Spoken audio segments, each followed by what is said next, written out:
Ya, terima kasih atas kesempatannya Mbak Faiza. A'udzubillahi minasyaitonirrajim. Bismillahirrahmanirrahim. Nahmaduhu wa nasta'inuhu wa nastaghfiruh. Wa na'udzubillahi min syururi anfusina wa min sayyiati a'malina. May yahdihillahu fala mudhillalah wa may yudlil fala hadiyalah. Asyhadu an la ilaha illallah wahdahu la syarikalah wa asyhadu anna Muhammadan abduhu wa rasuluhu la nabiyya ba'dah. Allahumma shalli wa sallim ala sayyidina Muhammad wa ala ali sayyidina Muhammad. Subhanaka la ilma lana illa ma 'allamtana innaka antal alimul hakim. Selamat bergabung juga buat teman-teman yang saat ini sudah bergabung.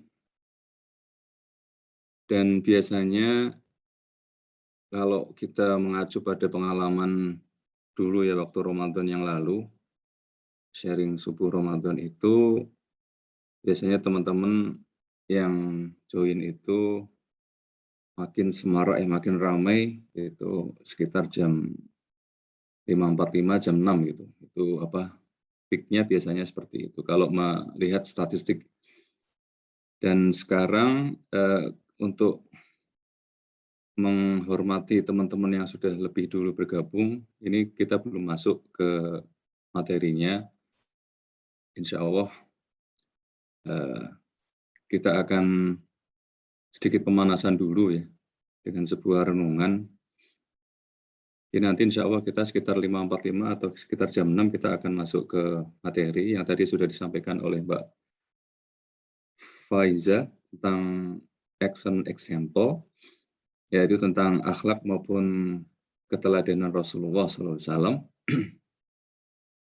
Tapi sebelumnya kita akan mencoba sedikit merenung dikit ya terkait ayat yang biasa kita jumpai dalam kehidupan. Jadi ayat itu kan ada ayat Al-Quran, ada juga ayat yang tersebar di mana-mana di muka bumi ini. Dan salah satu yang menarik itu adalah ini saya izin share screen ya.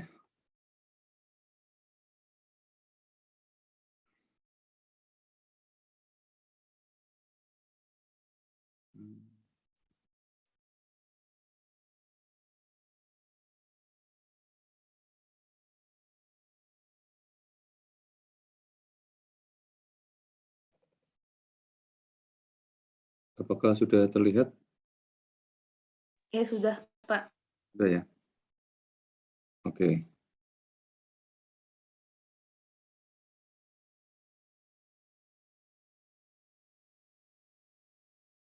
Nah, kalau teman-teman lihat di sini, ini adalah contoh default yang kita temui pada saat kita ya anything lah ya, entah itu berurusan dengan perbankan, entah itu dengan IT, entah itu dengan ya banyak hal yang dalam hidup kita ini membuat kita berurusan dengan hal ini, ya kan? 1, 2, 3, 4, 5, 6. Kalau enggak ABC 1, 2, 3 QWERTY, atau kalau enggak password-nya apa, ya tulis saja dulu password, gitu kan.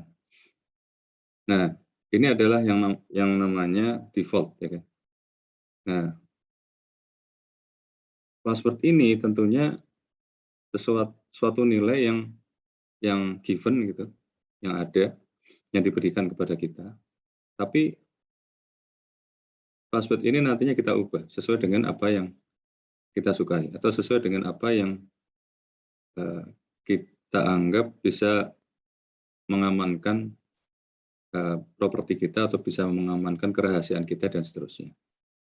Sehingga dari sesuatu yang given, ya, jadi yang kita pelajari pertama adalah default itu sesuatu yang given. Tapi terus yang kedua yang kita pelajari adalah dari sesuatu yang given itu kita mengubahnya, ya kan? Jadi akhirnya kita ubah misalnya password-nya diganti dengan story morning atau diganti dengan cerita pagi atau diganti dengan ini biasanya saran IT itu ada variasi antara huruf dan angka. Di sini ada angka 1, terus ada karakter yang bukan huruf, bukan angka, yang masih diizinkan, karena ada karakter yang juga tidak diizinkan. Terus cerita pagi dibikin ada angka 1-nya gitu, ada dash-nya.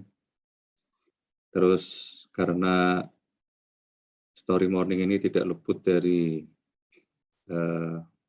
kontribusi juga sebenarnya di belakang layar ya, yang tidak kelihatan, yaitu Mas Fatur, Mbak Nifah, Mbak Siti, Mbak Faiza juga, maaf nih. Contoh aja ya Mbak Faiza. Atau saya ganti aja deh. Tambahin aja deh. Saya tambahin misalnya dengan F1 Z4.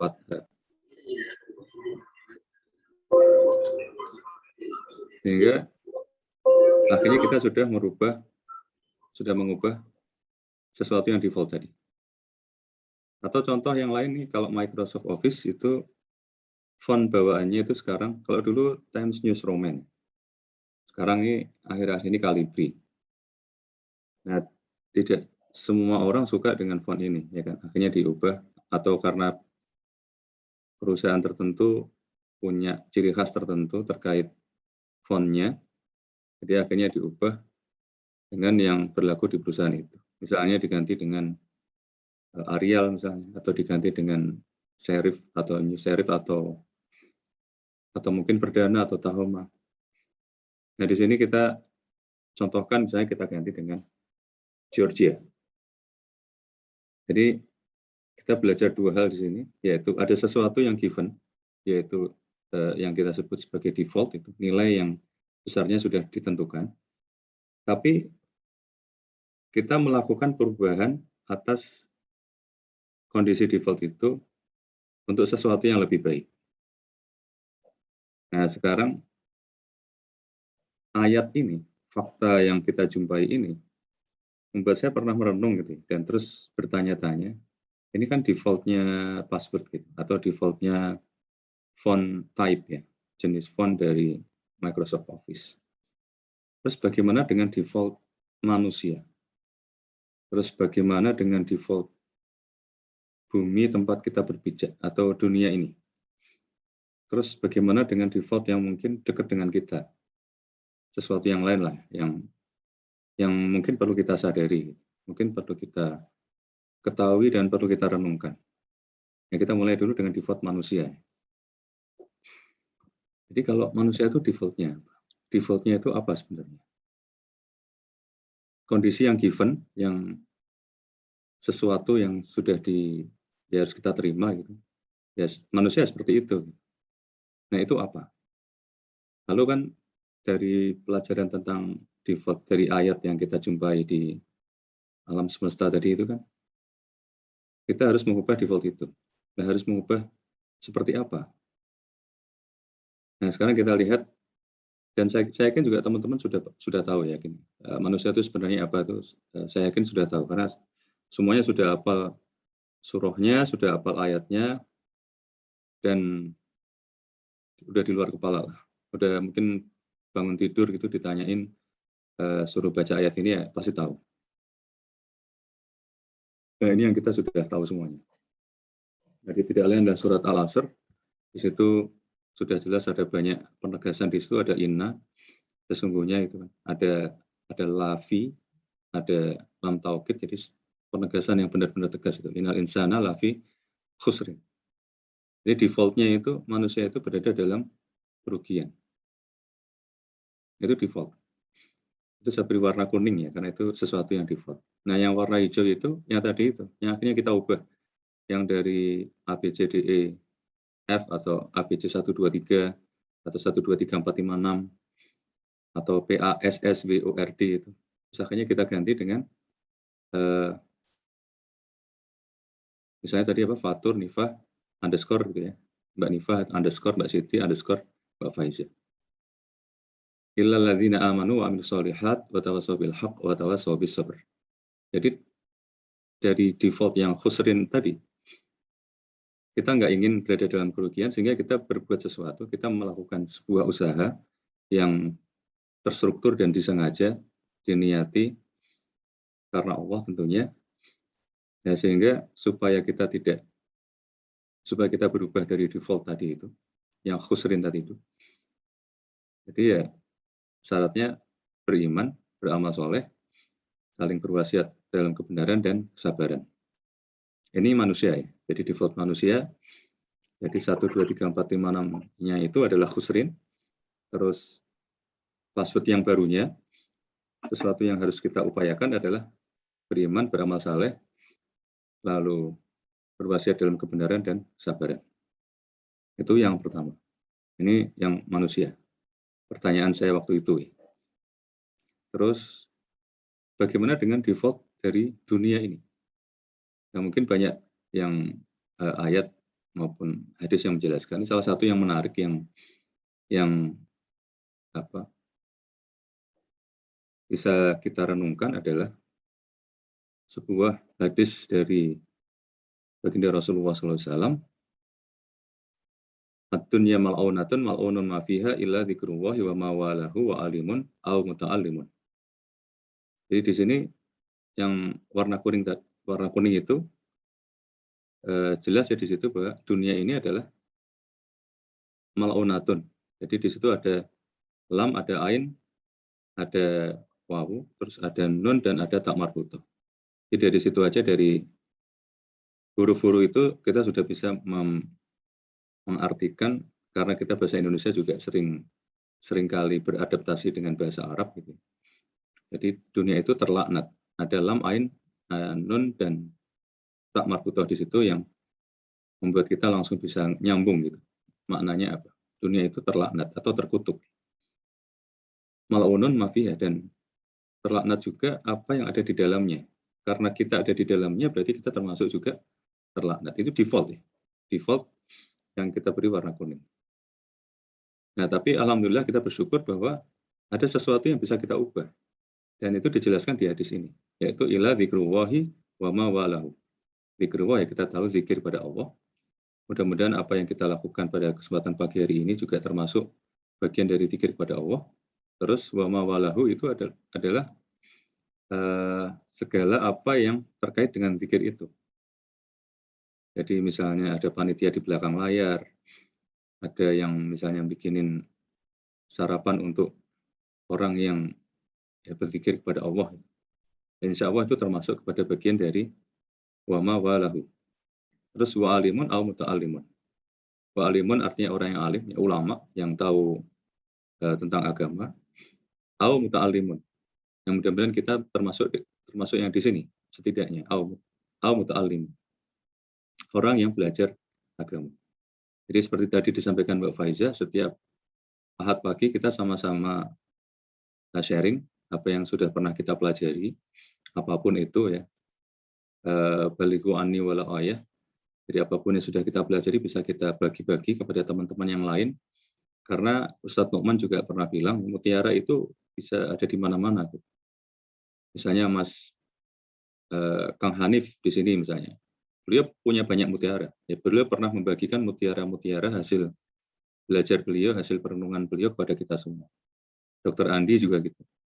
Dr. Andi Pratama juga sering bergaul dengan apa yang disampaikan oleh Ustadz Nu'man di Bayyinah TV. Terus mutiara-mutiara yang merupakan hasil belajar Dr. Andi itu dibagi kepada kita. Itu juga pernah kejadian. Terus ini juga kesempatan untuk teman-teman yang lain, dan tidak harus dari Bayyinah TV, bisa dari YouTube, bisa dari hasil kajian yang lain yang teman-teman ingin bagikan kepada kita semuanya di Story Morning setiap Ahad pagi. Jadi tinggal menghubungi Mbak Siti atau Mbak Faiza atau Mbak Nifah, dan nanti untuk dijadwalkan kapan akan ikut sharing di inisiatif Story Morning ini. Jadi ini tadi yang kedua ya, di default yang terkait dunia. Yang pertama tadi manusia, yaitu wal asr innal insana lafi khusr illa alladziina aamanu wa 'amilus shalihaati wa tawassaw bil haqq wa tawassaw bis sabr. Yang dunia ini ad-dunya mal'unatun mal'unun ma fiha. Tapi kita mengubah password itu, kita mengubah default itu dengan cara kita berzikir maupun melakukan aktivitas apapun yang terkait dengan zikir itu, dan berjuang gitu menjadi orang yang berilmu atau menjadi orang ulama, tapi mungkin kita nggak di situ. Ustadz Umar juga sering bilang pada kita bahwa beliau itu bukan ulama, tapi beliau sering juga menyatakan pada kita bahwa beliau adalah student of Quran. Jadi kita sama-sama dengan beliau, kita murid beliau, dan kita sama-sama juga di sini adalah student of Quran. Di paling nggak kita masuk ke yang muta'allimun itu, atau muta'allimun. Jadi kita masuk ke yang mudah-mudahan Allah masukkan kita paling tidak ke situ, muta'allimun. Sehingga kita aman dari terlaknat tadi.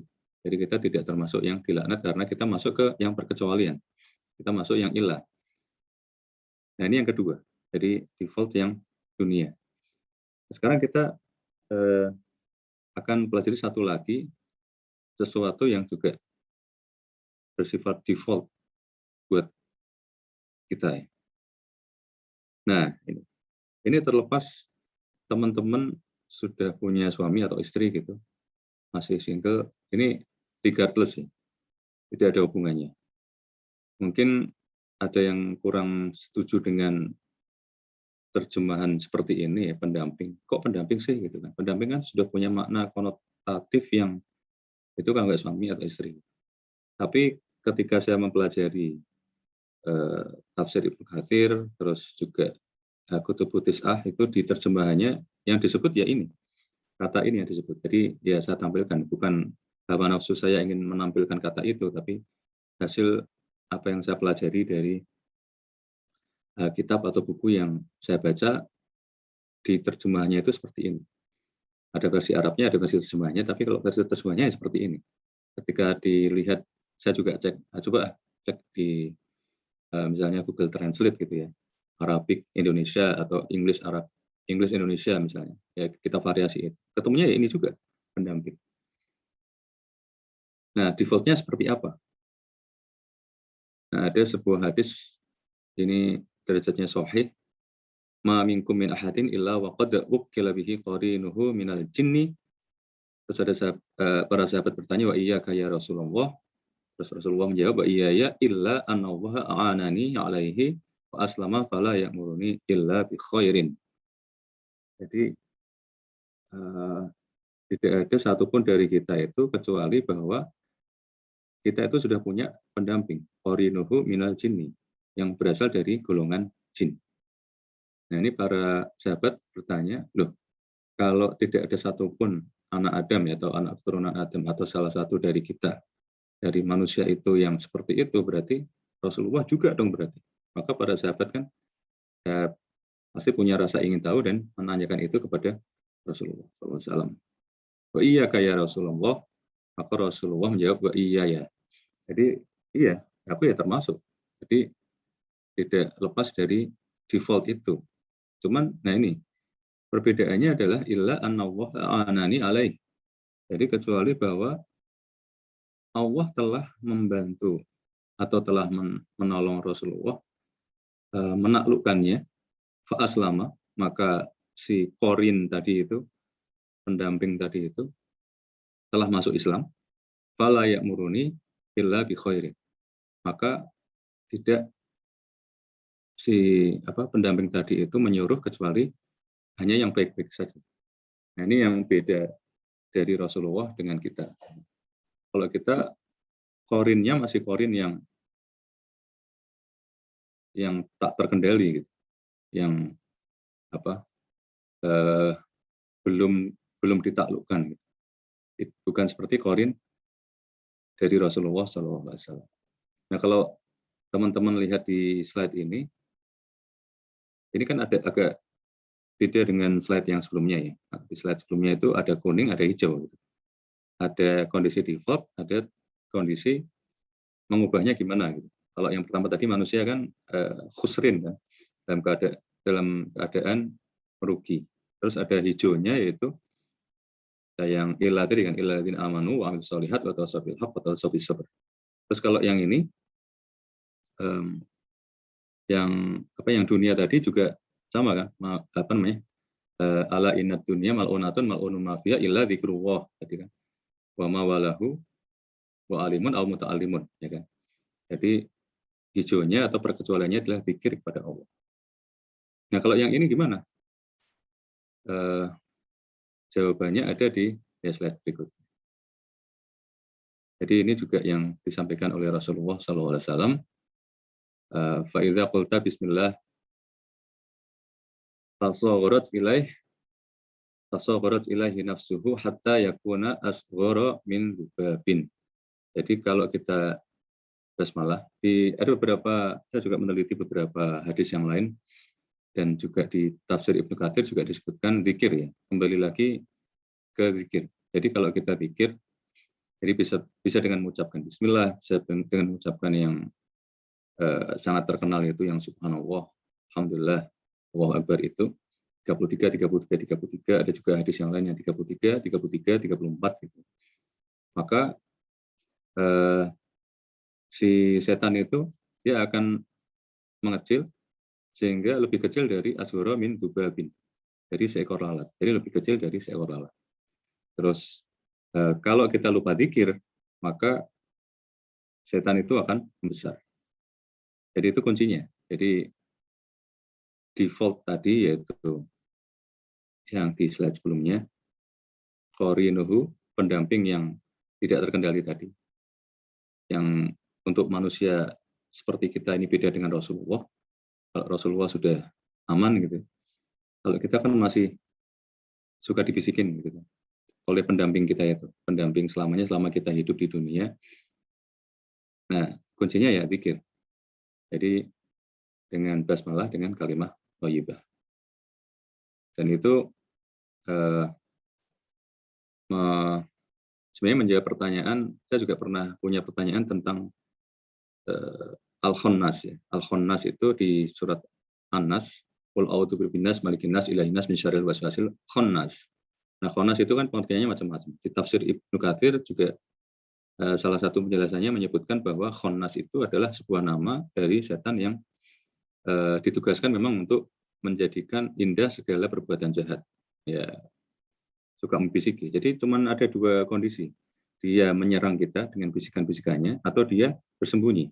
Makanya di Quran Tafsir and by Word yang direkomendasikan Ustadz Nu'man itu, khonnas itu diartikan yang menarik diri, atau di banyak terjemahan Al-Quran atau di translation gitu, bahasa Inggris maupun bahasa Indonesia disebutkan juga bersembunyi. Jadi dia yang bersembunyi. Jadi cuma ada dua kondisi. Kondisi membisiki sesuatu itu kalau kita lupa berzikir. Kalau kita berzikir maka dia menarik diri. Khonnas, salah satu makna khonnas juga menarik diri. Dia bersembunyi. Jadi mudah-mudahan pemahaman dari 3 default ini tentang manusia itu apa, terus bagaimana kita mengubah default itu, terus tentang dunia itu apa, terus bagaimana kita mengubah default itu, lalu pemahaman tentang pendamping atau korin yang selalu bersama kita itu, entah kita sudah punya istri atau suami atau belum, terus bagaimana kita menyikapinya ya dengan 3 ini, mudah-mudahan bisa membantu kita untuk insya Allah lebih aman selama kita masih berjalan di muka bumi, selama kita belum selesai jatah kita, nikmat yang Allah berikan kepada kita di bumi ini. Dan saya sih merekomendasikan untuk kita bisa menghafalkan ini ya, paling nggak 3 ini itu untuk mengingatkan kita setiap saat gitu. Dalam keadaan apapun, di kantor, di pasar, di jalan, saat olahraga gitu, ya, tidak melupakan default kita tuh seperti apa. Yaitu teman-teman sedikit awalan ya, sedikit saya sebutnya early bonus ya untuk teman-teman yang sudah join 5.30. Nah, sekarang sudah persis jam 6, jadi kita masuk ke materinya. Jadi sekarang kita masuk ke pembahasan tentang yang tadi Mbak Faiza sebutkan sebagai excellent example, uswatun hasanah. Rasulullah punya keteladanan. Tapi sebelum kita masuk ke intinya, ada beberapa poin yang kita akan pelajari juga. Jadi intinya kita akan bahas 5 hal ini. Yang pertama adalah terkait nama Rasulullah di Al-Quran. Yang kedua adalah bagaimana Allah itu menghormati Rasulullah SAW di Al-Quran. Yang ketiga ini adalah yang intinya akan kita bahas. Jadi keteladannya kita bisa pelajari dari sini. Terus yang keempat adalah kehidupan Rasulullah itu luar biasa karena sebuah diari yang terbuka. Lalu yang kelima adalah kata uswatun hasanah itu sendiri di Al-Quran. Nah, nanti kalau masih ada waktu kita akan lanjutkan dengan bonus tambahan. Nah, kita masuk dulu aja ke yang pertama, yaitu 2 nama Rasulullah di Al-Quran. Nah, nama Rasulullah yang disebutkan di Al-Quran, ya kita sebenarnya sudah tahu, tapi kita akan lihat secara lebih nyata lagi di Al-Quran seperti apa. Dan ada juga nama yang ya kita pernah dengar juga, tapi itu adalah sebuah nama yang diperkenalkan oleh Nabi Isa alaihissalam tentang Rasul yang akan diutus setelah beliau, setelah Nabi Isa alaihissalam. Nah, yang kita sudah semua sudah pasti tahu, ini adalah nama beliau, Muhammad SAW. Di Al-Quran muncul 4 kali, di surat Al-Ahzab, surat Muhammad, dan seterusnya. Terus kalau yang satunya lagi yaitu Ahmad, itu muncul di surat Shaf ayat 6. A'udzubillahi minasyaitonirrajim. Wa idh qala Isa bin Maryam ya bani Israil inni rasulullah ilaikum musaddiqan lima baina yaday minat taurati wa mubasysyiran bi rasulin ya'ti min ba'di ismuhu Ahmad. Jadi Nabi Isa memberikan bocoran pada kaumnya, memberikan pengakuan dulu ya bahwa beliau adalah rasul. Ilaikum musaddiqan lima baina yaday, membenarkan apa yang yang diturunkan sebelumnya, dan yang diturunkan sebelumnya itu dari Taurat disebutkan mubasysyira dan memberikan kabar tentang akan datangnya Rasul di Rasulin ya'ti mim ba'di ismuhu Ahmad, yang akan datang mim ba'di setelah Nabi Isa alaihissalam, ismuhu Ahmad, namanya adalah Ahmad. Jadi nama ini adalah variasi dari nama Muhammad ya. Ahmad ada juga Hamad, itu juga ada. Jadi ha, fathah, mim. Mungkin saya tuliskan aja di sini.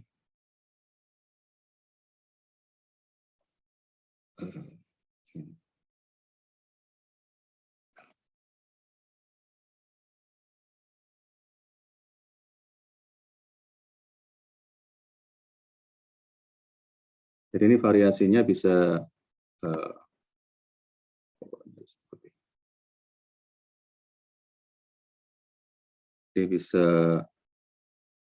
Muhammad, terus bisa juga tadi ya Ahmad,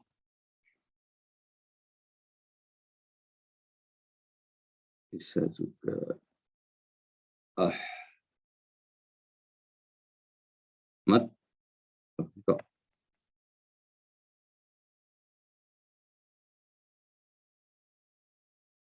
dan bisa juga contoh lainnya adalah yang Hamad.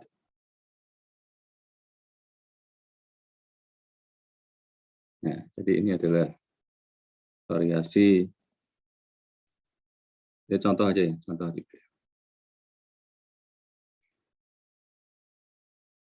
Ya, kembali ke sini. Jadi ini adalah 2 nama dari Rasulullah SAW yang muncul di Al-Quran. Jadi yang muncul di Al-Quran adalah Muhammad dan Ahmad. Nah, sekarang kita masuk ke bagian kedua, yaitu penghormatan untuk nama beliau di Al-Quran. Jadi luar biasa sekali bahwa Rasulullah itu dihormati begitu rupa oleh Allah di Al-Quran. Bisa kelihatan dari penelitian kita dari ayat-ayat yang ada di Al-Quran. Jadi ada perbedaan tentang cara Allah memanggil beliau Shallallahu Alaihi Wasallam dengan cara Allah memanggil nabi-nabi yang lain di Al-Quran. Ini ada di, saya pelajari ini beberapa waktu yang lalu ya di salah satu pelajaran dari Ustadz Nukman di Bayyinah TV. Saya agak lupa, mungkin di surah At-Tahrim ya, surat ke-66. Jadi makanya kemarin ketika ada pertanyaan tentang ini fokus ke surat atau ayat Al-Qur'an yang mana gitu untuk story morning hari ini. Itu agak sulit dijawab karena memang ayatnya nanti akan beragam, surahnya juga akan beragam, tapi fokusnya tetap ke Rasulullah Muhammad SAW. Ini kalau di Bayyinah TV itu permisalannya adalah seperti, kan Bayyinah TV itu ada pohon dari Bayyinah TV itu kan ada bahasa Arab, terus lalu Al-Quran. Nah Al-Quran itu kan dibagi dua, yang satu surah, yang satu courses gitu. Yang surah itu yang surah dibagi lagi menjadi diperluk, yang pembahasannya dalam, lalu ada lagi concise commentary yang ya, beyond translation lah, ya, terjemahan, tapi juga dibahas juga ini maksud yang lebih ada beberapa makna atau tafsir dan sebagainya, terus nanti penjelasannya seperti apa. Kalau diperluk itu lebih dalam lagi, itu yang surah. Terus yang courses itu macam-macam kan, ada divine speech, ada heavenly order, ada parenting. Nah ini pembahasan kita pagi ini ibaratnya adalah yang courses itu. Jadi khusus membidik tentang Rasulullah SAW bagaimana di Al-Quran ataupun di hadis.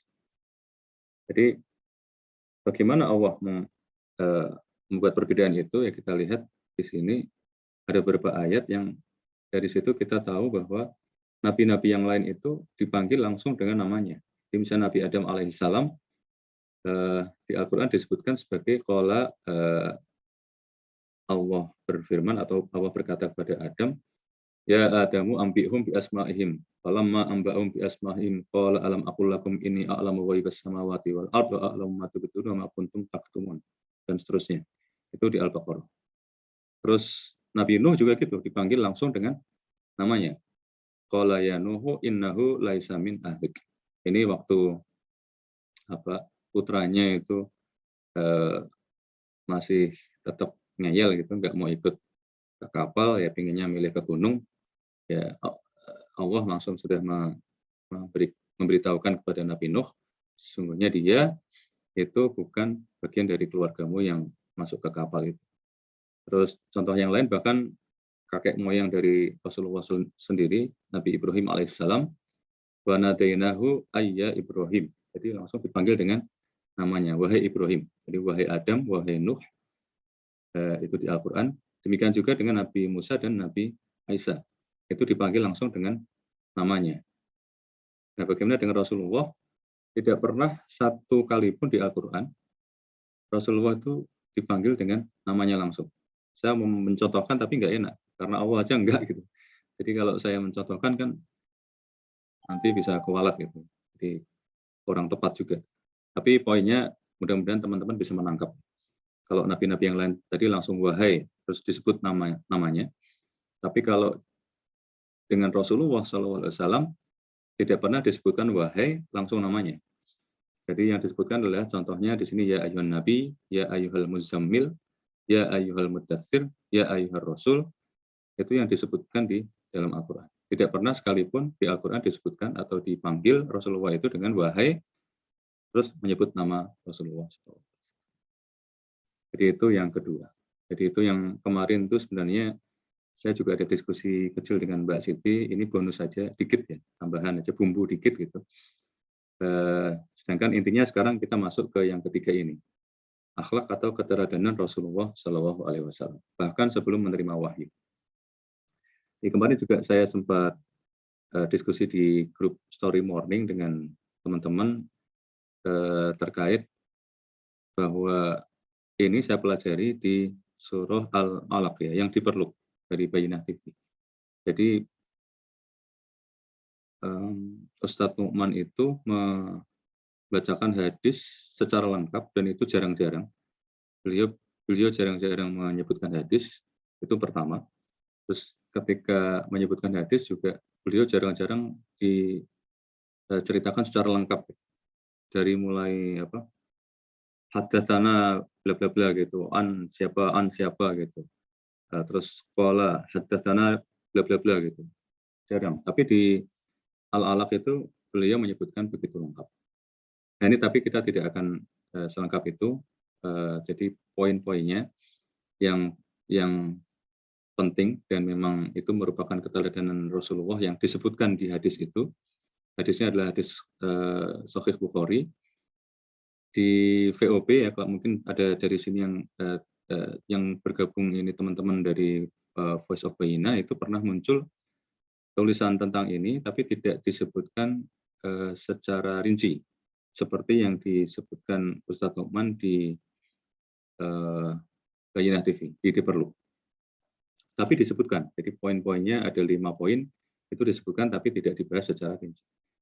Jadi kejadiannya adalah ketika habis menerima wahyu, Rasulullah itu dalam keadaan terguncang gitu, karena belum pernah dipeluk oleh sosok yang luar biasa seperti itu. Kalau dalam bayangan saya itu, kalau teman-teman mungkin pernah nonton Harry Potter itu mirip Harry Potter dipeluk sama Hagrid itu, yang tinggi besar gede gitu kan. Ya, tapi ya, itu hanya ilustrasi aja ya. Tapi kenyataannya seperti apa ya kita sama-sama belum pernah melihat Jibril alaihissalam, ya nggak bisa membayangkan yang sesungguhnya. Tapi ya kira-kira itu bisa menjadi sedikit gambaran. Dipeluk orang yang tinggi besar gede gitu, terus apalagi menerima wahyu gitu kan. Jadi sampai Rasulullah kan bilang zamiluni ya, selimuti aku pada Khadijah binti Khuwailid radhiyallahu anha. Nah, ketika Rasulullah berada dalam keadaan yang seperti itu kan butuh ketenangan. Jadi Khadijah binti Khuwailid radhiyallahu anha menyatakan bahwa Allah tidak mungkin menyakiti beliau, tidak mungkin membuat beliau sengsara, tidak mungkin membuat beliau tidak dihormati atau dihargai, karenanya itu terus Khadijah binti Khuwailid menyebutkan karakteristik Rasulullah yang itu sebenarnya adalah akhlak dan keteladanan beliau yang sebentar lagi akan kita pelajari sama-sama. Jadi ini ada 5 contoh dari akhlak beliau Rasulullah Shallallahu Alaihi Wasallam yang ada di hadis Bukhari nomor 3 atau di Fathul Bari itu nomor 3 dan 4. Jadi yang pertama adalah innaka latasilur rahim. Yang kedua adalah innaka ini apa yang diucapkan Khadijah radhiyallahu anha. Innaka sungguhnya engkau ya Rasulullah latasilur rahim. Nanti kita bahas ini yang pertama. Terus selanjutnya kan pakai dan semua itu wa gitu kan. Wa tahmilul kalla wa taqsibul ma'dum wa taqrid dhaif wa tu'ainu ala nawaibil haqq. Jadi ada 5 yang disebutkan di hadis Bukhari nomor 3 itu atau di Fathul Bari nomor 3 dan 4. Nah, sekarang kita bahas satu persatu. Yang pertama adalah innaka latasilur rahim. Ya, inna itu sungguhnya kalau Ustadz Nu'man menjelaskan atau mungkin guru bahasa Arab Kang Hanif ya, itu pasti juga biasa menjelaskan itu di awal-awal pelajaran bahasa bahwa kata-kata dalam bahasa Arab itu terbagi 3 ya kan. Ada ism, ada fi'il, ada harf. Nah, ini masuknya harf. Terus innaka, ka di sini adalah disebut juga al-mubtada atau juga ismu inna, yang tidak lain ka di sini adalah sebenarnya juga pronoun ya, kata ganti atau Ustadz Nu'man menyebutnya attached pronoun, kata ganti yang nempel gitu. Yang artinya ya engkau siapa lagi kalau bukan Rasulullah Muhammad SAW, kepada siapa Khadijah radhiyallahu anha pada saat itu berbicara. Innaka latasilur rahim. Latasilu, nah la ini adalah lam taukid, artinya benar-benar sesuatu yang menyangatkan ya, menyungguhkan. Terus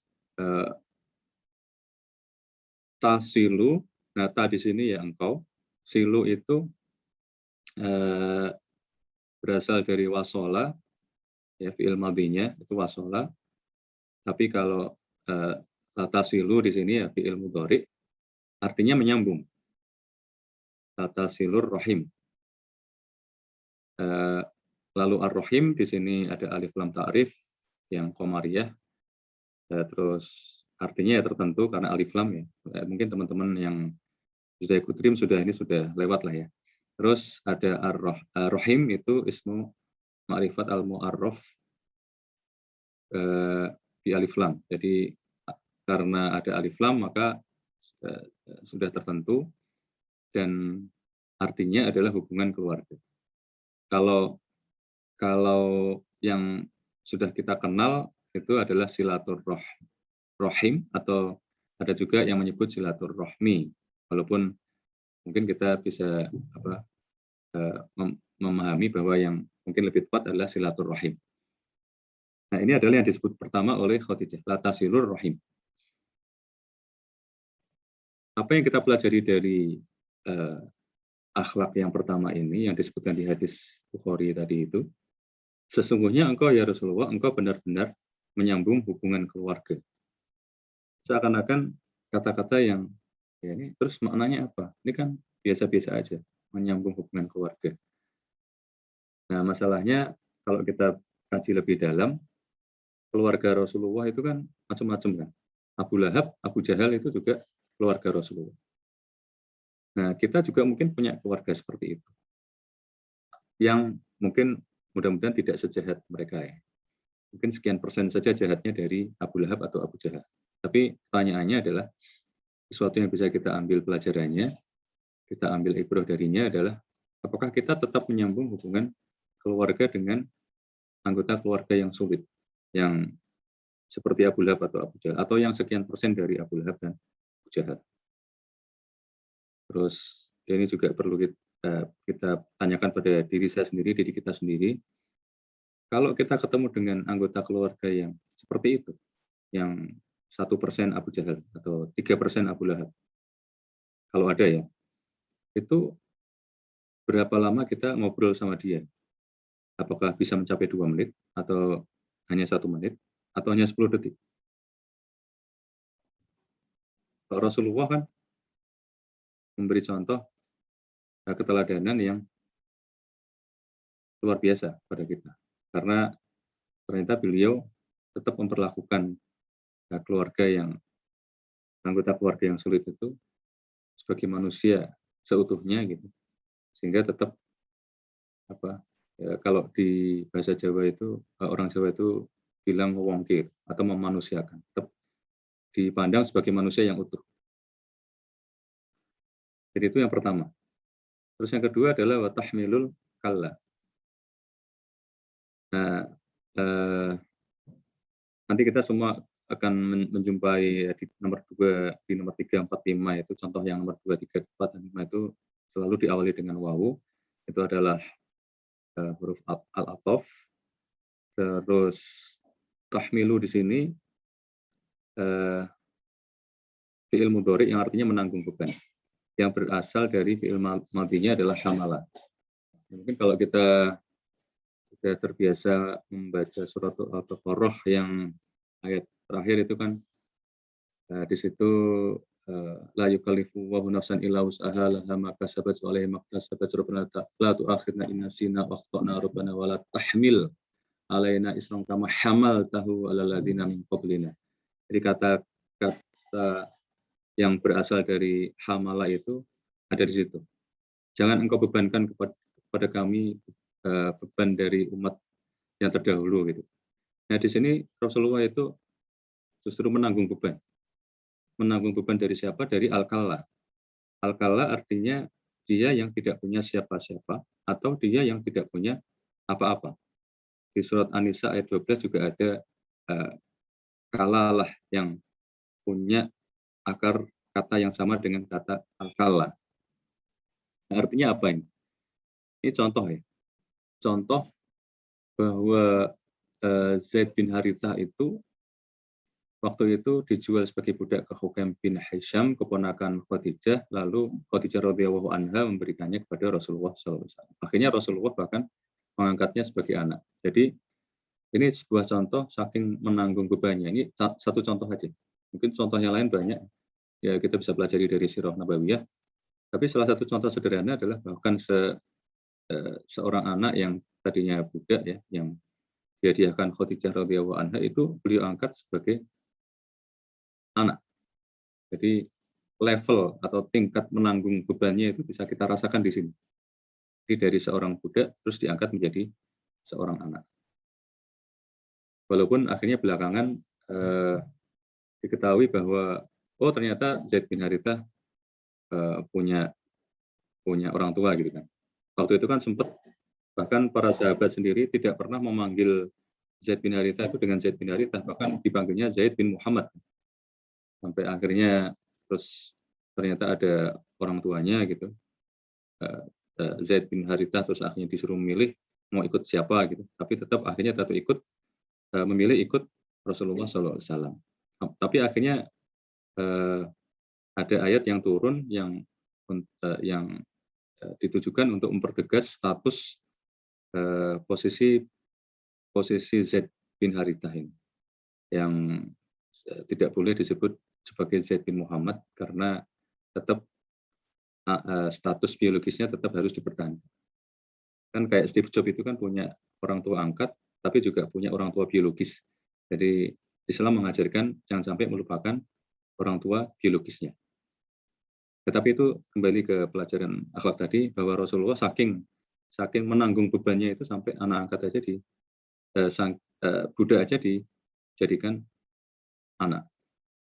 Lalu kita pelajari yang ketiga, yaitu taksibul ma'dum. Nah, di sini taksibu itu artinya mendapat penghasilan. Laha makasabat wa alaiha maktasabat. Itu berasal dari akar kata yang sama, kasabah. Taksibu al-ma'dum.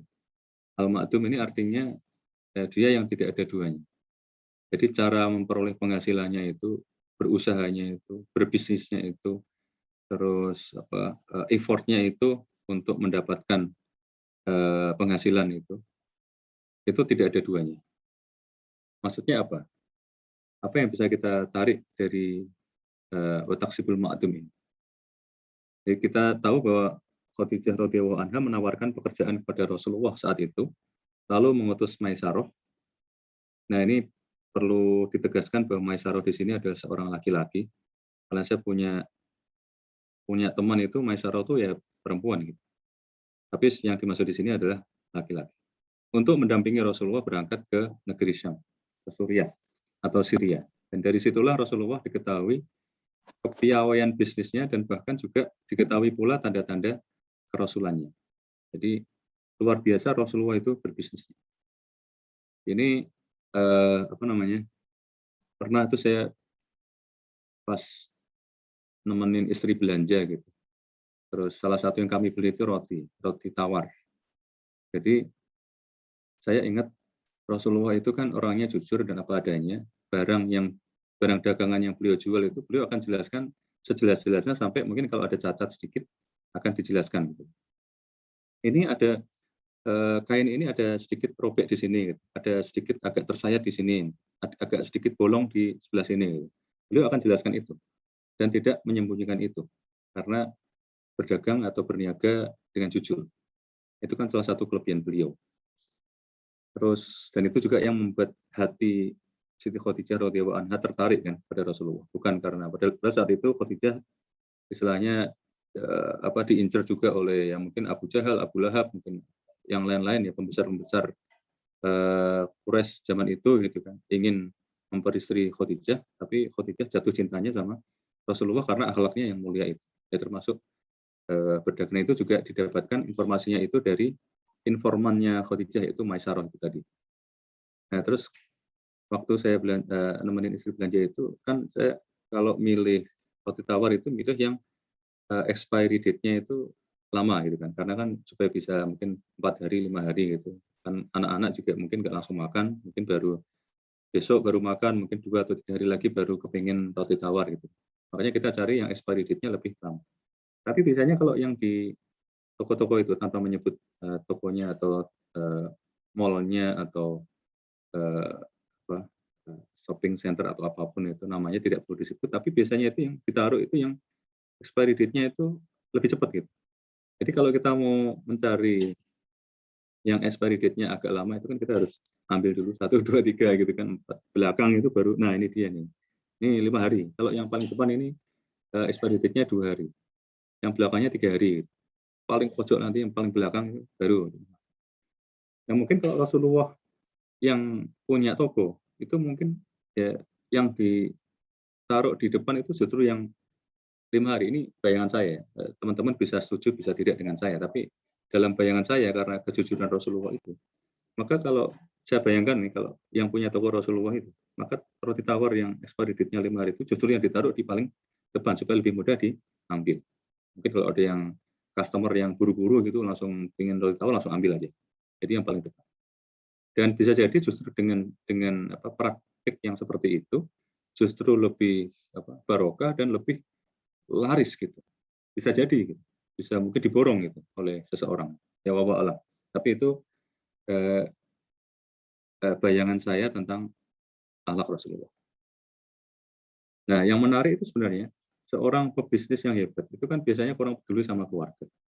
Tapi Rasulullah justru memelihara hubungan silaturahim bahkan dengan famili yang sulit. Yang tadi sudah kita pelajari seperti Abu Lahab dan Abu Jahal. Jadi ini kan kombinasi yang unik, kombinasi yang luar biasa.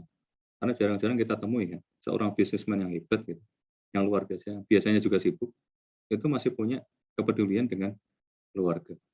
Mungkin teman-teman pernah mengalami kalau ketemu dengan seorang yang bisnisnya hebat gitu, atau yang bisnisnya luar biasa gitu. Terus mungkin juga janjian ketemu juga susah, terus begitu ketemu juga mungkin waktunya cuma 1 menit atau bahkan 1 detik gitu. Belum sempat ngomong sudah pergi orangnya. Atau mungkin orangnya maaf ya sebentar ya, dia telepon dan sebagainya. Nah ini sesuatu yang membedakan Rasulullah sebagai pebisnis yang masih peduli dengan keluarga. Nah kita masuk ke yang keempat yaitu wataqarrid dhaif. Ini artinya adalah tafri di sini artinya menerima dengan ramah. Ya, dhaif kita semua sudah tahu itu tamu. Nah, ini kembali lagi seorang pebisnis yang ulung biasanya juga pilih-pilih tamu. Tapi Rasulullah malah nggak begitu. Rasulullah tulus menerima tamu meskipun beliau mungkin merasa capek, terus mungkin tamunya juga bertamunya malam-malam gitu. Sudah malam tapi tamunya belum ingin pulang. Itu Rasulullah untuk mengatakan maaf ya ini kayaknya sudah malam, nggak bisa mengatakan seperti itu. Bahkan mungkin bersungut-sungut atau mungkin menunjukkan body language yang seakan-akan ini kapan kamu pulangnya gitu, seakan-akan mengatakan itu ya, body language yang mengatakan itu. Itu juga Rasulullah nggak bisa seperti itu, nggak bisa, nggak tega ya. He doesn't have the heart to do that. Nggak bisa. Sampai bahkan akhirnya Allah menurunkan surat Al-Ahzab ayat 53 untuk memberi peringatan kepada para tamu yang biasa bertamu kan para sahabat. Para sahabat kan pengennya bareng sama Rasulullah terus kan, tidak ingin pulang. Tetapi akhirnya ya turun ayat Al-Ahzab 53. Fa idza ta'imtum fantashiru wala musta'nisina li hadits. Inna dzalikum kana yu'dhin nabiyya fayastahi minkum wallahu la yastahi minal haq. Maka ketika kalian semua telah selesai makan, maka keluarlah kalian semua. Dan jangan mencari cara untuk tetap stay, untuk tetap bersama Rasulullah SAW, untuk terus ngobrol sama Rasulullah gitu. Jadi maksudnya ayat ini jangan memperpanjang percakapan karena Nabi kan juga punya keluarga, juga harus diperhatikan. Maka ini yang akhirnya mengingatkan itu adalah Allah sendiri gitu. Karena Rasulullah tidak tega, tidak sampai hati untuk ngomong seperti ini kepada para sahabat. Jadi sesungguhnya yang demikian itu memperpanjang percakapan adalah mengganggu atau bikin masalah kepada Nabi. Maka beliau merasa malu dan maksudnya adalah malu untuk memberi kode bahwa ini sudah kemalaman nih. Tapi kalau Allah kan enggak. Allah tidak merasa malu terhadap kebenaran. Wallahu la yastahi minal haq. Maksudnya Allah tidak malu untuk menjelaskan mana yang benar. Karena memperpanjang percakapan itu tidak benar dan bisa mengganggu Rasulullah dan keluarga beliau Shallallahu Alaihi Wasallam. Itu akhlak terhadap tamu sebagai seorang bisnismen yang ulung. Terus yang kelima, insya Allah yang terakhir untuk kita pelajari pada kesempatan pagi ini adalah wa tu'ainu ala nawaibil haqq. Dan Rasulullah itu memberikan bantuan, yaitu tu'ainu itu berasal dari ain wawu nun ya. Kita mungkin masih ingat itu kan apa, wa ta'awanu 'alal birri wat taqwa wa la ta'awanu 'alal itsmi wal 'udwan. Tolong menolonglah dalam kebaikan dan takwa, wa la ta'awanu, dan janganlah tolong menolong dalam 'alal itsmi wal 'udwan, dalam kejahatan. Jadi sama-sama akar katanya. Wa tu'ainu 'ala nawaib, atas kemalangan dari yang berhak atau yang layak mendapatkannya. Jadi maksudnya ada mungkin kalau di dunia saat ini makin nyata gitu kan. Ada mungkin kita pernah mendengar cerita atau kejadian orang yang pura-pura malang gitu kan, pura-pura sedih atau pura-pura ditimpa kemalangan padahal itu di jalan misalnya. Padahal itu hanya perangkap gitu kan untuk menjamret atau untuk berbuat jahat. Jadi ini kalau di sini kan jelas kemalangan yang benar-benar layak untuk berhak untuk mendapatkan bantuan. Jadi ada beberapa makna juga dari sini yang saya pelajari gitu. Di wa tu'inu 'ala nawaibil haq, dan engkau wahai Rasulullah membela kebenaran. Ada juga yang mengartikan engkau wahai Rasulullah selalu ada di sana siap memberikan bantuan. Nah, ini yang juga menjadi makna dari wa tu'inu 'ala nawaibil haq adalah setiap kali ada peluang untuk berbuat baik, maka Rasulullah adalah yang pertama menawarkan bantuannya untuk berbuat kebaikan. Jadi kalau tadi Mbak Faiza atau Mbak Siti atau Mbak Nifa sering menawarkan gitu, ayo siapa teman-teman yang mau sharing gitu, story morning. Nah itu kalau kita menjiwai wa tu'ainu 'ala nawaibil haq, itu wah langsung kalau kita pernah mempelajari sesuatu, ya udah nggak harus pakai slide juga sih, ngobrol aja apa yang dipelajari gitu. Sambil baca juga boleh, sambil ya cerita gitu tentang apa yang pernah dipelajari juga boleh gitu. Jadi itu insya Allah bisa memperkaya pengalaman kita ya. Jadi kan kadang-kadang mutiara itu kayak yang kita pelajari, yang dipelajari Ustadz Nu'man, ya mutiaranya itu. Padahal yang dipelajari oleh yang lain itu mutiaranya mungkin berbeda. Tapi itu jadi memperkaya perbendaharaan mutiara yang kita miliki dari Al-Quran. Jadi itulah teman-teman poin dari yang ketiga, yaitu akhlak Rasulullah bahkan sebelum beliau menerima wahyu, yang kita bisa pelajari dari kata-kata yang diucapkan oleh Khadijah radhiyallahu anha. Ustadz Nu'man menyebutkan siapa yang paling baik menceritakan Rasulullah ya Khadijah radhiyallahu anha. Dan kita juga tahu bahwa Rasulullah itu kan contoh dalam segalanya gitu.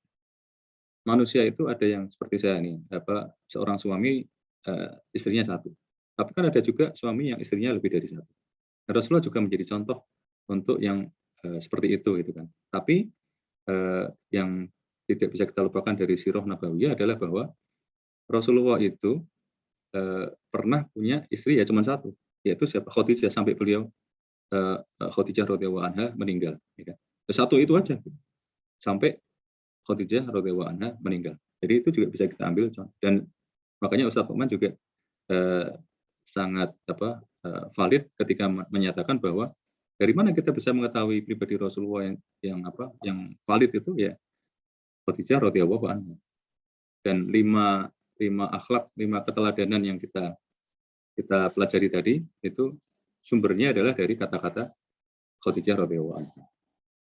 Dan kita bersyukur bahwa Islam itu, agama kita ini benar-benar terjaga kemurniannya, tidak seperti agama yang lain. Misalnya kalau agama yang lain mengajarkan sesuatu, misalnya misalnya tampar pipi, kalau ditampar satu pipi, berikan pipi yang lain misalnya. Itu terus kalau kita bertanya gitu, emang kata-katanya seperti apa sih? Ya seperti itu. Enggak, maksudnya aslinya itu ngomongnya seperti apa? Ya, kita kan nggak mendapat kemurnian ajarannya itu kan, kita nggak dapat. Tapi kalau Islam kan kita dapat kemurniannya. Katanya Rasulullah itu menyambung silaturahim.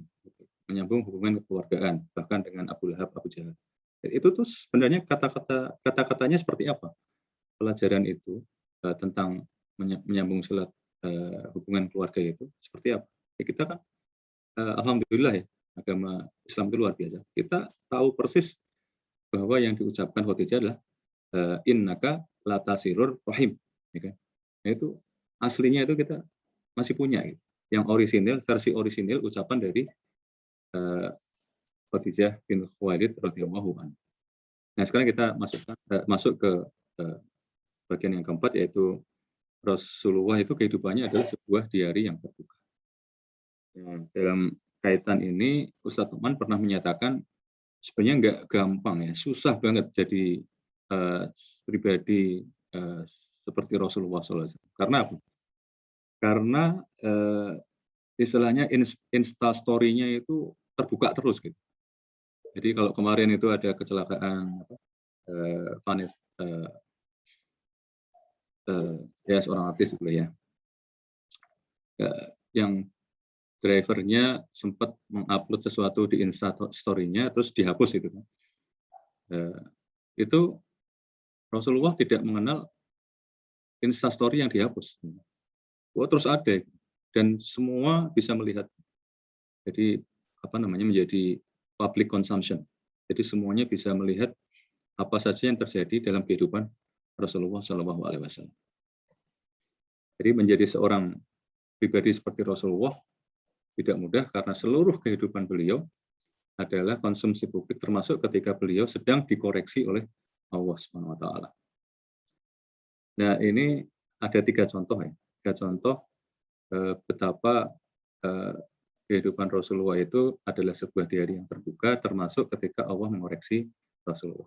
Yang pertama adalah surat Abasa, yang kedua adalah At-Tahrim ayat 1 dan ayat 1 dan seterusnya gitu. Dan Al-Ahzab ayat 5. Nah, yang luar biasa adalah koreksi Allah tersebut terhadap Insta story-nya Rasulullah Muhammad SAW itu merupakan ibrah untuk kita semua umat Rasulullah SAW. Kita mulai sekarang dengan Insta story yang pertama dari Rasulullah, yaitu Abasa wa Tawalla. Unzila Abasa wa Tawalla ibni Ummi Maktum al-A'ma ata Rasulullah SAW, ya Rasulullah arsyidni wa inda Rasulillah sallallahu alaihi wasallam rajulun min ulama-il musyrikin yu'ridu anhu wa yuqbilu 'alal akhir. Telah diturunkan surat Abasa mengenai Ibnu Ummi Maktum. Ini juga masih saudara Rasulullah sendiri yang buta.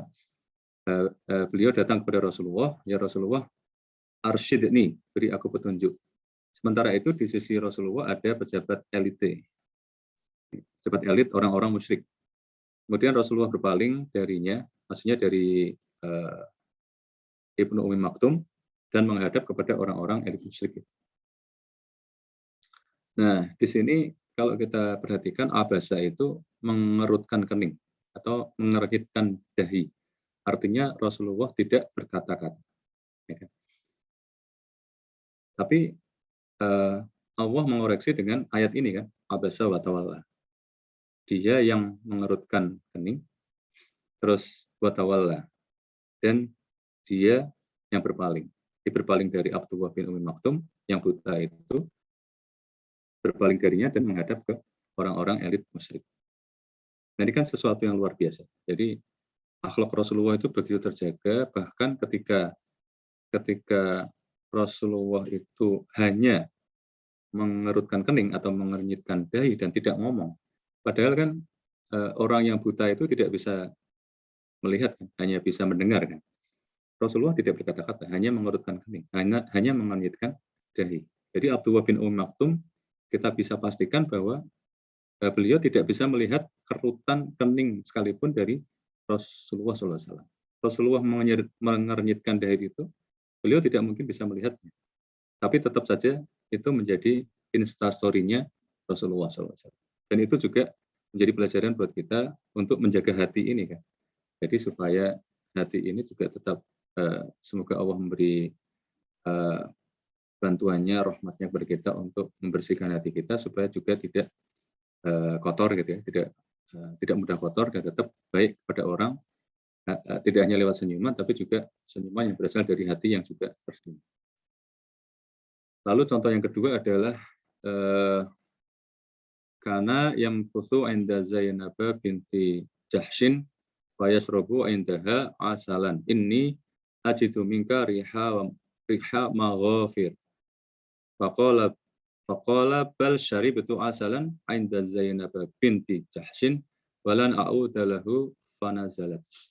At-Tahrim ayat 1 sampai 4. Maka turunlah ayat 1 sampai 4. Jadi intinya waktu itu Rasulullah hanya ingin menyenangkan istri beliau. Ini poinnya kan seperti itu. Tapi menyenangkannya dengan cara ya udah aku nggak mau minum madu lagi gitu. Jadi ini kejadiannya setelah periode pasca itu ya, pasca dengan Khadijah. Jadi beliau ada jadi ada Aisyah dan Hafsah radhiyallahu anhuma itu sepakat untuk nanti pokoknya kalau ketemu Rasulullah, karena mereka tahu bahwa Rasulullah sedang berada di rumah Zainab gitu kan. Nanti bilang ini aja, sesungguhnya aku mencium bau maghfir. Ya, terus tidak disebutkan di hadis itu siapa yang ketemu dengan Rasulullah, hanya disebutkan salah satu darinya. Jadi entah Aisyah, entah Hafsah ketemu dengan Rasulullah, terus mengatakan itu. Dan Rasulullah kan jadi kayak merasa, aduh ini kok aku nggak enak nih.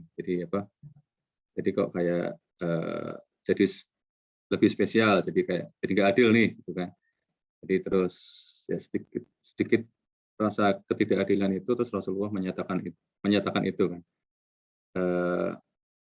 Faqala bal syaribtu asalan inda Zainab binti Jahshin walan a'u dalahu fanazala. Jadi Rasulullah akhirnya bilang, aku tidak akan pernah mengulangi lagi. Ini beberapa versi hadis saya juga sudah meneliti, belajar beberapa. Ada hadis yang lain yang mengatakan aku tidak akan meminum madu lagi. Jadi itu kan jadi mengharamkan sesuatu yang halal. Minum madu itu kan halal. Jadi itu kan bahaya kalau sampai diambil sebagai hukum. Maka turunlah At-Tahrim ayat 1 sampai 4. Ya kan? Ya ayuhan nabi lima tuharrimu ma halallahu lak tabtaghi mardat azwajik wallahu ghafurur rahim. Wahai Nabi Muhammad SAW, mengapa engkau mengharamkan apa yang dihalalkan Allah bagimu? Engkau bermaksud menyenangkan hati istrimu, Allah Maha Pengampun lagi Maha Penyayang. Jadi itu instastory yang kedua, betapa kehidupan Rasulullah adalah sebuah diari yang terbuka. Sampai hal seperti itu menjadi konsumsi publik, sampai menjadi ayat Al-Quran juga, sampai ada hadisnya juga, bisa kita pelajari sampai dengan saat ini. Nah, lalu instastory yang ketiga itu adalah terkait an Abdullah ibni Umar radhiyallahu anhuma anna Zaid bin Harithata maula Rasulullah sallallahu alaihi wasallam ma kunna nad'uhu illa Zaid bin Muhammad hatta nazala al-Qur'an ud'uhum bi abaihim wa aqsatu indallah al-ahzab. Ini yang tadi sudah kita singgung pada saat kita membahas betapa Rasulullah itu menanggung beban, ya kan. Dan tadi kita pelajari tahmilul kalla tadi. Tahmilul kalla itu menanggung beban orang yang tidak punya siapa-siapa atau orang yang tidak punya apa-apa. Sampai seorang budak pemberian dari Khadijah binti Khuwailid radhiyallahu anha diangkat sebagai anak. Dan ini para sahabat membuat pengakuan kan, tidak pernah kami panggil kecuali dengan Zaid bin Muhammad. Allah menurunkan ayat ini. Panggillah dia dengan nama bapaknya karena hal itu lebih adil di sisi Allah. Jadi orang tua biologis itu sangat-sangat dihargai dan harus dipanggil dengan nama itu. Wa ma ja'ala adiyaakum abnaakum dzalikum qaulukum bi afwahikum wallahu yaqulul haqqo wa huwa yahdis sabil. Al-Ahzab ayat 4 itu menyatakan dia tidak menjadikan anak angkatmu sebagai anak kandungmu sendiri. Demikian itu hanyalah perkataan di mulutmu saja. Allah mengatakan yang sebenarnya dan dia menunjukkan jalan yang benar. Ini adalah contoh yang ketiga tentang apa tadi? Instastory Rasulullah yang merupakan diari yang terbuka sampai kebaikan Rasulullah itu tetap dikoreksi oleh Allah karena ada sesuatu yang memang perlu diluruskan. Kebaikannya apa? Kebaikannya adalah seseorang yang tidak punya siapa-siapa, yang tidak punya apa-apa, itu ditanggung kehidupannya oleh Rasulullah sampai diangkat jadi anak. Tapi itu juga perlu dikoreksi karena tidak boleh mengatakan para sahabat juga sekaligus juga dikoreksi, tidak boleh menyebut lagi Zaid bin Muhammad, tapi tetap Zaid bin Harithah. Itu adalah yang keempat, dan sekarang kita masuk ke yang kelima. Insya Allah bagian yang terakhir dari story morning kali ini, yaitu tentang uswatun hasanah, kata-kata itu sendiri di Al-Quran. Jadi kata uswatun hasanah muncul 3 kali di Al-Quran. Yang satu adalah merujuk kepada Rasulullah SAW, dan 2 yang lainnya adalah merujuk kepada Nabi Ibrahim alaihissalam dan pengikutnya. Nah, kalau yang kepada Rasulullah itu ada di Al-Ahzab ayat 21, laqad kana lakum fi Rasulillahi uswatun hasanah liman kana yarjullaha wal yaumal akhir wa dzakarallaha katsiran. Sungguh pada diri Rasulullah benar-benar ada suri teladan yang baik bagimu, yaitu bagi orang yang mengharap rahmat Allah dan kedatangan hari kiamat, serta yang banyak mengingat Allah. Mudah-mudahan kita Allahumma minhum. Mudah-mudahan kita berdoa semoga Allah menjadikan kita bagian dari orang-orang yang memang mengharap rahmat Allah dan kedatangan hari kiamat, serta banyak mengingat Allah. Dan kita sudah pelajari tadi ada 5 akhlak Rasulullah sebagaimana yang disampaikan, dinyatakan oleh atau dipersaksikan oleh Khadijah binti Khuwailid radhiyallahu anha. Lalu kalau uswatun hasanah yang 2 yang lainnya adalah ada di surat Al-Mumtahanah ayat 4 dan 6. Qad kanat lakum uswatun hasanatun fi Ibrahim walladzina ma'ah. Laqad kana lakum fihim uswatun hasanah liman kana yarjullaha wal yaumal akhir. Sungguh benar-benar terdapat suri teladan yang baik bagimu pada diri Ibrahim alaihissalam dan orang-orang yang bersama dengannya. Dan di ayat yang ke-6 juga seperti itu. Nah, ini bisa kita kupas lebih jauh sebenarnya. Uswatun hasanah Nabi Ibrahim. Kalau yang Rasulullah tadi kan setidaknya 5 sudah kita pelajari, 5 hal akhlak beliau. Nah, kalau Nabi Ibrahim seperti apa?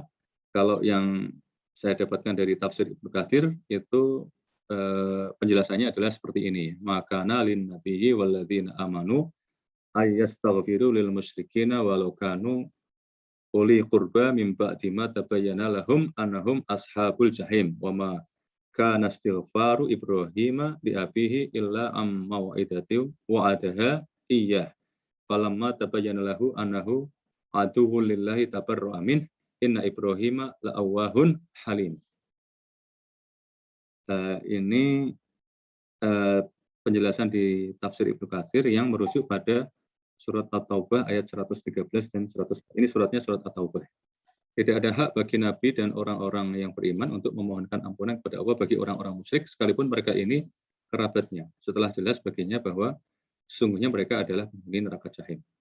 Nah, itu kalau yang sudah jelas ya. Masalahnya kalau yang di kehidupan kita sekarang, itu mungkin ada orang-orang kafir, ada orang-orang musyrik yang belum jelas.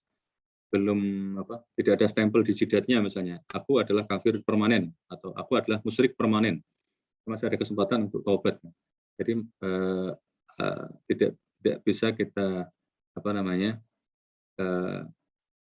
aplikasikan ayat ini. Artinya kita masih tetap bisa memohon ampunan selama tidak ada kejelasan bahwa dia itu memang sudah tidak akan diampuni lagi. Kalau ini adalah ayat ini berlaku untuk yang sudah jelas tidak akan diampuni Allah. Adapun permohonan ampunan Ibrahim kepada Allah untuk bapaknya tidak lain hanyalah karena suatu janji yang telah dia ikrarkan kepadanya. Maka ketika jelas baginya, bagi Nabi Ibrahim alaihissalam bahwa dia itu adalah musuh Allah, maka Nabi Ibrahim alaihissalam berlepas diri dari sungguhnya Ibrahim benar-benar seorang yang sangat lembut hatinya, lagi penyantun. Ya, itu saya kira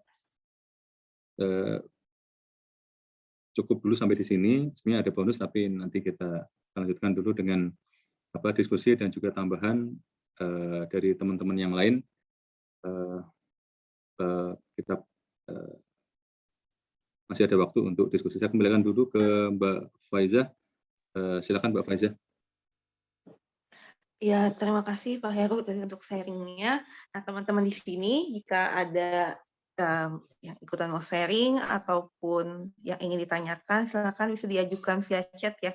Di sini udah ada Kak Siti ya, amazing, banyak sekali dialog langsung Allah atau secara Allah berkomunikasi kepada Rasulullah, baik permintaan, perintah, atau pengajaran Allah kepada Rasulullah. Kita pun meng-capture ya secara original komunikasi Allah melalui seluruh ayat-ayat yang tertuang dan terabadikan dalam Al-Quranul Karim. Dan ini ada request juga dari Mbak Yuliana. Pak Heru boleh bagi PPT-nya. Teman-teman di sini ada yang ingin bertanya ataupun menambahkan saya refleksi.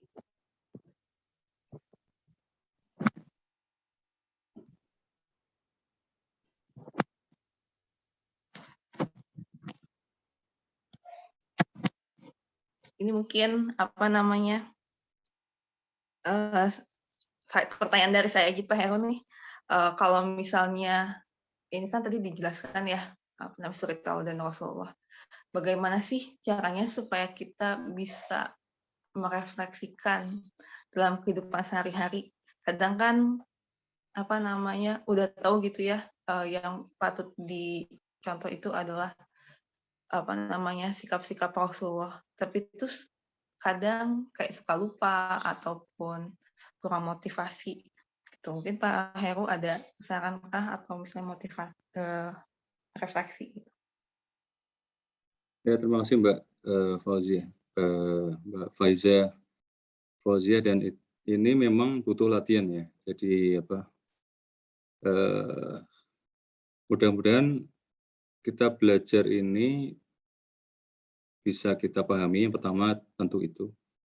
Terus yang kedua itu ya bisa kita coba aplikasikan semampu kita. Ya, agama kan juga tidak ingin memberatkan kita. Tapi kita ya jangan sampai tidak berlatih. Kalau saya kira dari ulama-ulama itu saya sering mendapatkan nasihat, ilmumu sampai mana tidak penting, tapi yang penting kamu ingin terus memperbaruinya, terus belajar, terus mencoba, terus berlatih.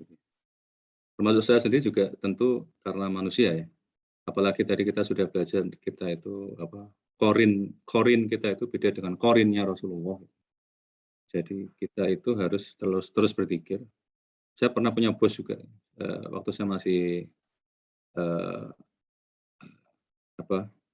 masih WFO dulu ya. Cukup lama sih sebenarnya. Itu bos saya pernah, kalau kita misalnya lagi cepat-cepat gitu ya, terus di kendaraan atau di mobil itu istighfar, sambil istighfar, astagfirullah, astagfirullah. Jadi sambil istighfar itu insya Allah kalau kita cepat ya masih terkontrol gitu. Ya kan kita kadang-kadang kan ada situasi di mana kita mesti cepat. Jadi kita dalam hati atau sambil mengucapkan ya. Tapi yang hati itu nggak boleh berhenti. Itu istighfar. Itu kita kan berlatih. Termasuk berlalu lintas itu sebenarnya kalau tadi kita pelajari yang bagian awal tadi yang pas default manusia itu kan khusrin ya, dalam kerugian itu juga harus berlatih karena salah satunya kan kita harus berlatih sabar. Saya itu dulu kalau nyetir itu ya mungkin banyak laki-laki yang seperti saya gitu. Kalau bisa jangan ngalah gitu. Jadi kita harus yang duluan. Ya, dalam hal kecepatan juga seperti itu.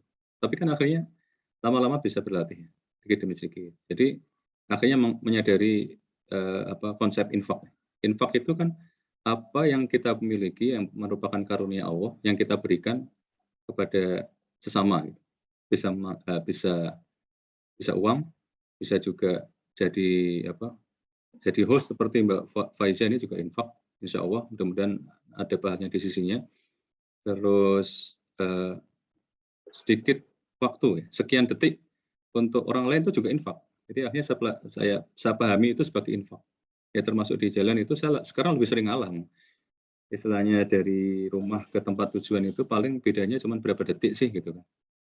Itu kenapa nggak diinfakkan aja ke orang lain. Jadi kalau ada yang buru-buru gitu, apalagi kelihatan banget gitu, ngebutnya gitu, kasih aja gitu.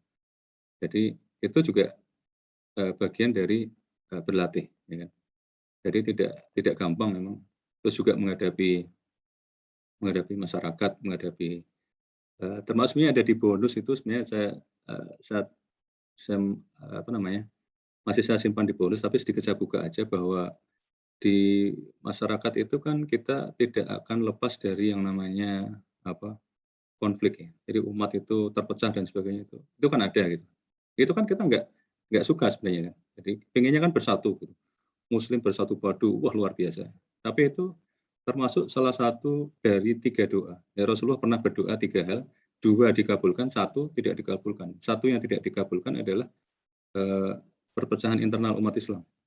Jadi itu terjadi di masjid juga terjadi, mungkin di komunitas ya juga terjadi. Ada ya, ada ya. Itu sesuatu yang ya sunatullah berarti. Karena Allah sudah memutuskan. Rasulullah berdoa aja nggak dikabulkan. Ya, Rasulullah itu kan ya doa kita dibanding Rasulullah kan nggak ada apa-apanya kan. Rasulullah berdoa nggak dikabulkan ya sudah. Tapi tetap kita tetap berusaha paling nggak minimal dari diri kita jangan sampai menjadi orang yang menciptakan konflik gitu. Dengan apapun juga, nah, perkataan, perbuatan, termasuk mungkin kemarin ada orang yang mengatakan sholat 5 waktu tidak ada di Al-Quran gitu. Ya benar, mungkin ya, mungkin. Tapi kalau kita termasuk salah satu gurunya Ustadz Nu'man itu, Syekh Dr. Akram Nadwi itu pernah membahas la uhibbul afilin itu. Kata-kata yang diucapkan Nabi Allah Ibrahim alaihissalam, aku tidak suka sesuatu yang tenggelam itu. La uhibbul afilin. Itu ketika dibedah itu ketemunya sholat 5 waktu. Jadi termasuk sebenarnya di ayat-ayat yang lain juga ada. Ayat-ayat yang tidak secara jelas menyebutkan 5 waktu, tidak seperti di hadis. Kalau di hadis-hadis kan ada beberapa yang sudah saya pelajari juga, teliti juga, itu jelas kan, sholat 5 waktu. Itu jelas, di bunyi hadisnya jelas. Tapi kalau di Al-Quran tidak sejelas itu. Tapi sebenarnya kalau dikaji ada.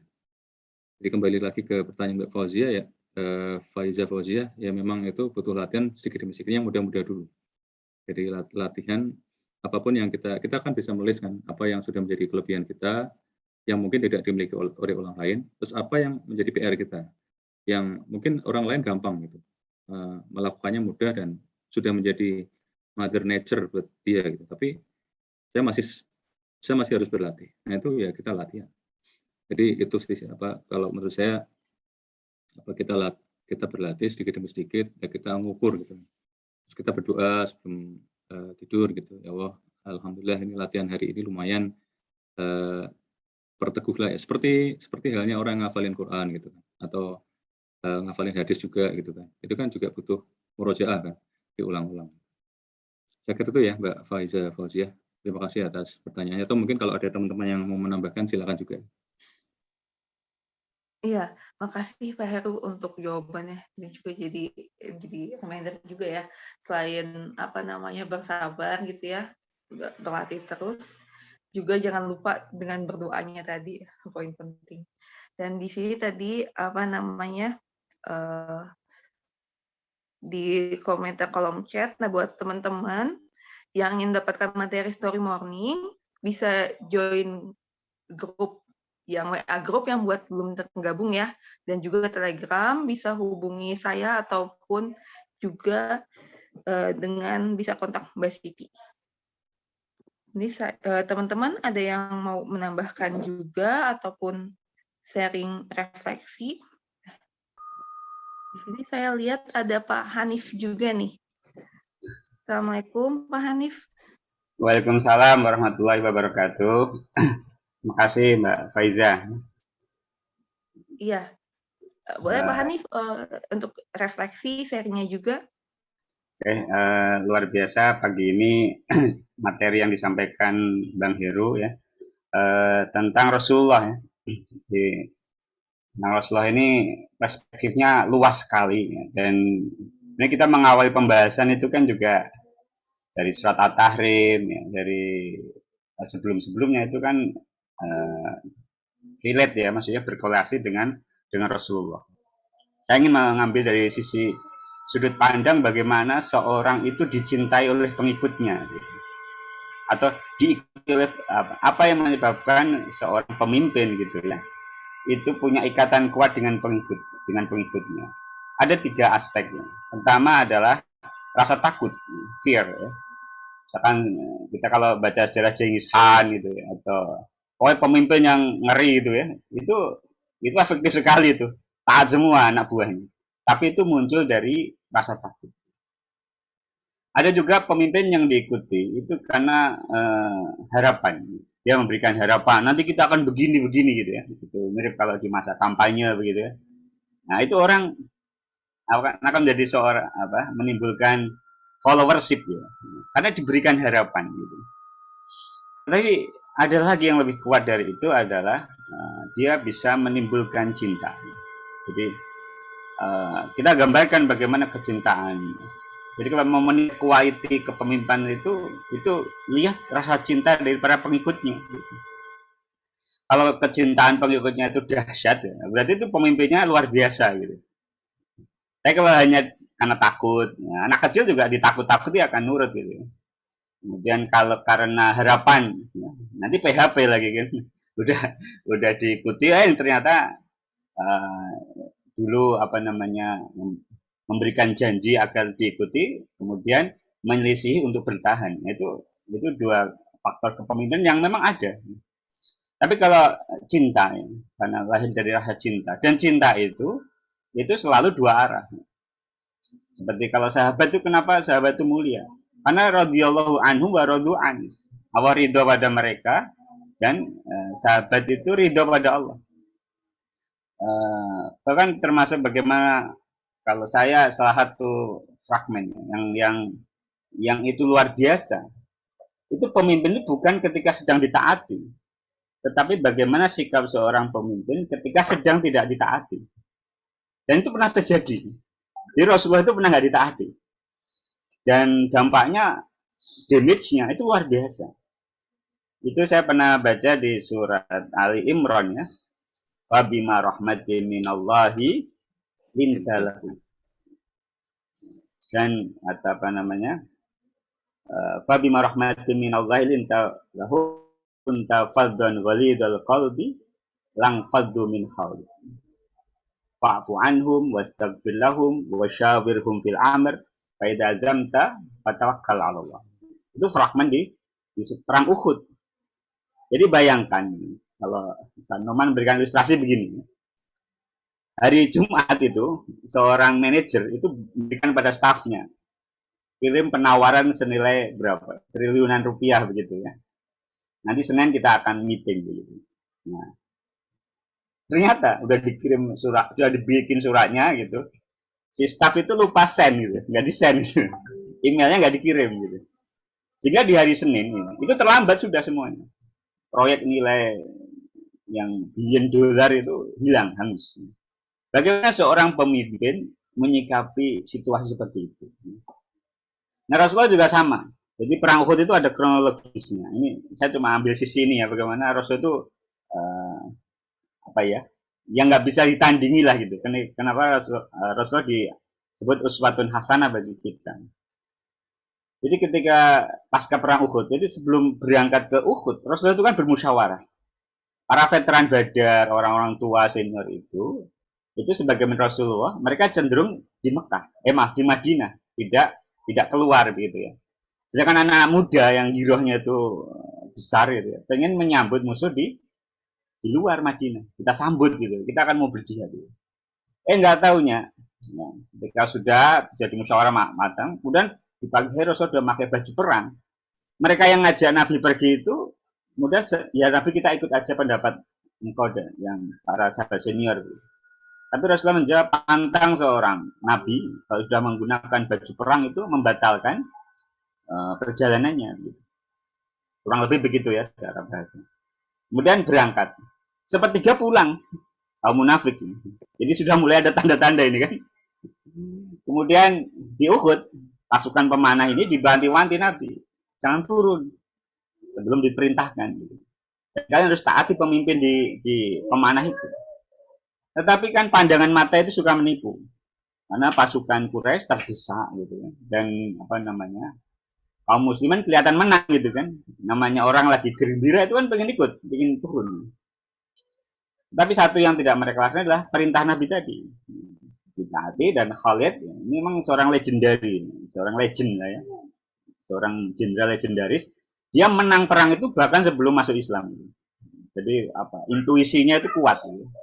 Strategiknya itu ada peluang sedikit, dia langsung mutar ke atas dan pasukan mana diserbu gitu kan. Dan mereka kemudian memporak-porandakan ya, sehingga 70 sahabat senior itu gugur syuhada, jadi syahid.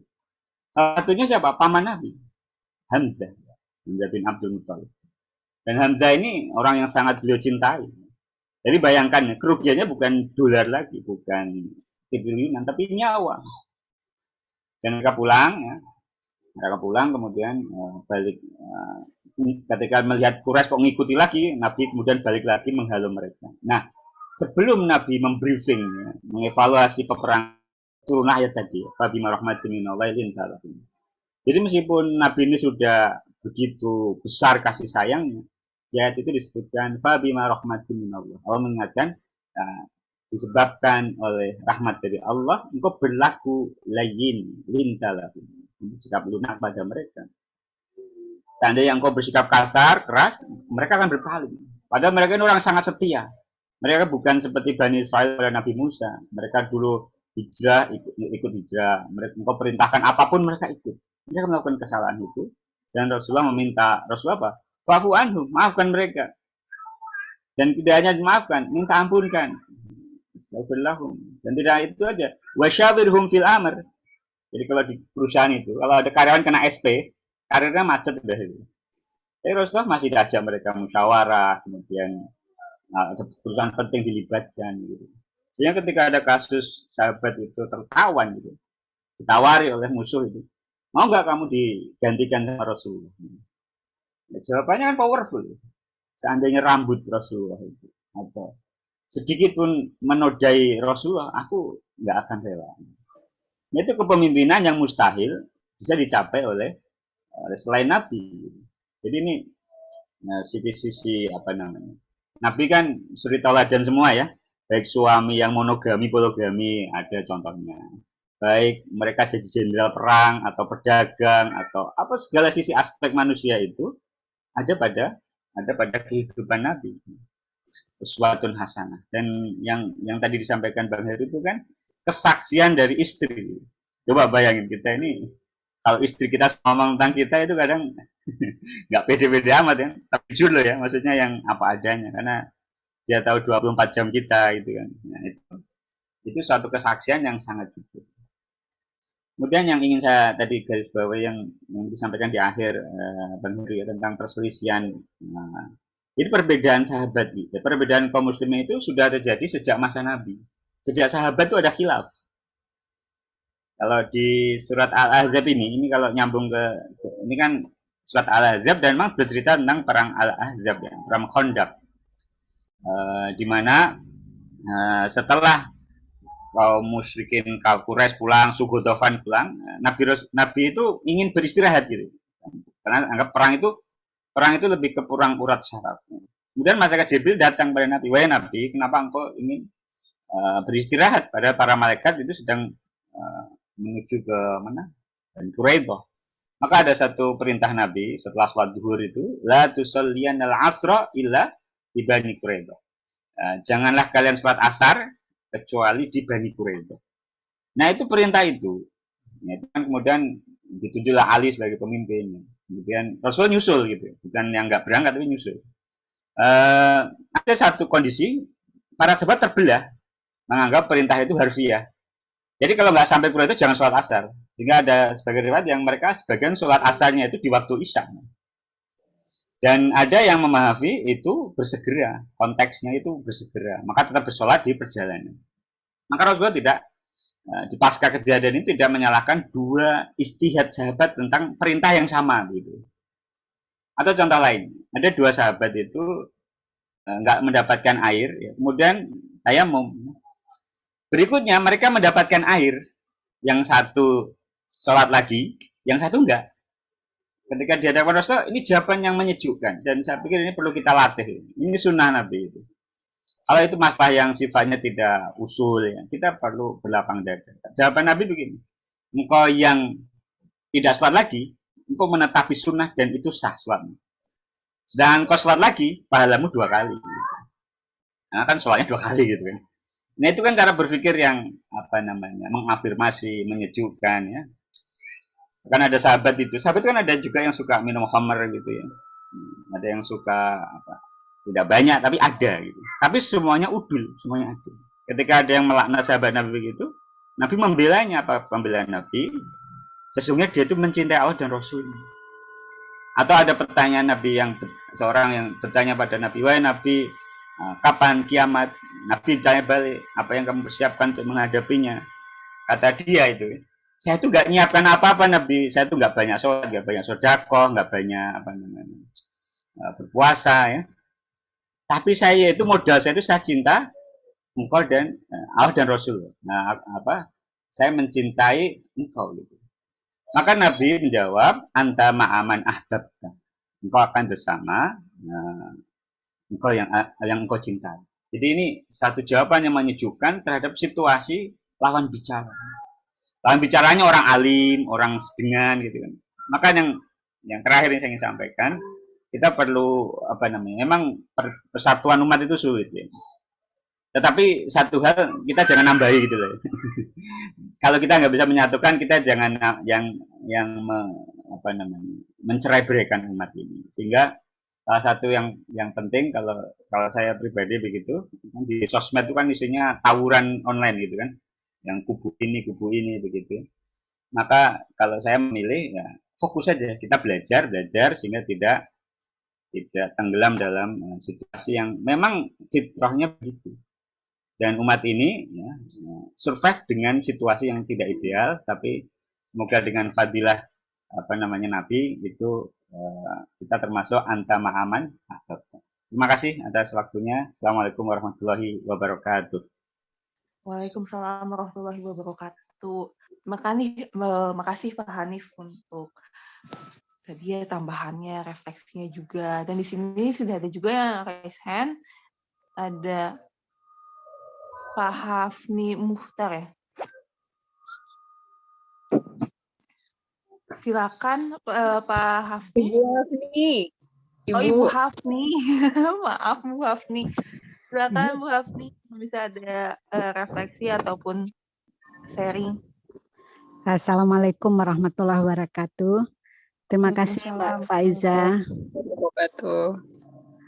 Syukur alhamdulillah ini bagus sekali kajian Ustadz Heru pagi ini. Alhamdulillah saya ngikuti karena hari ini sengaja tidak tenis.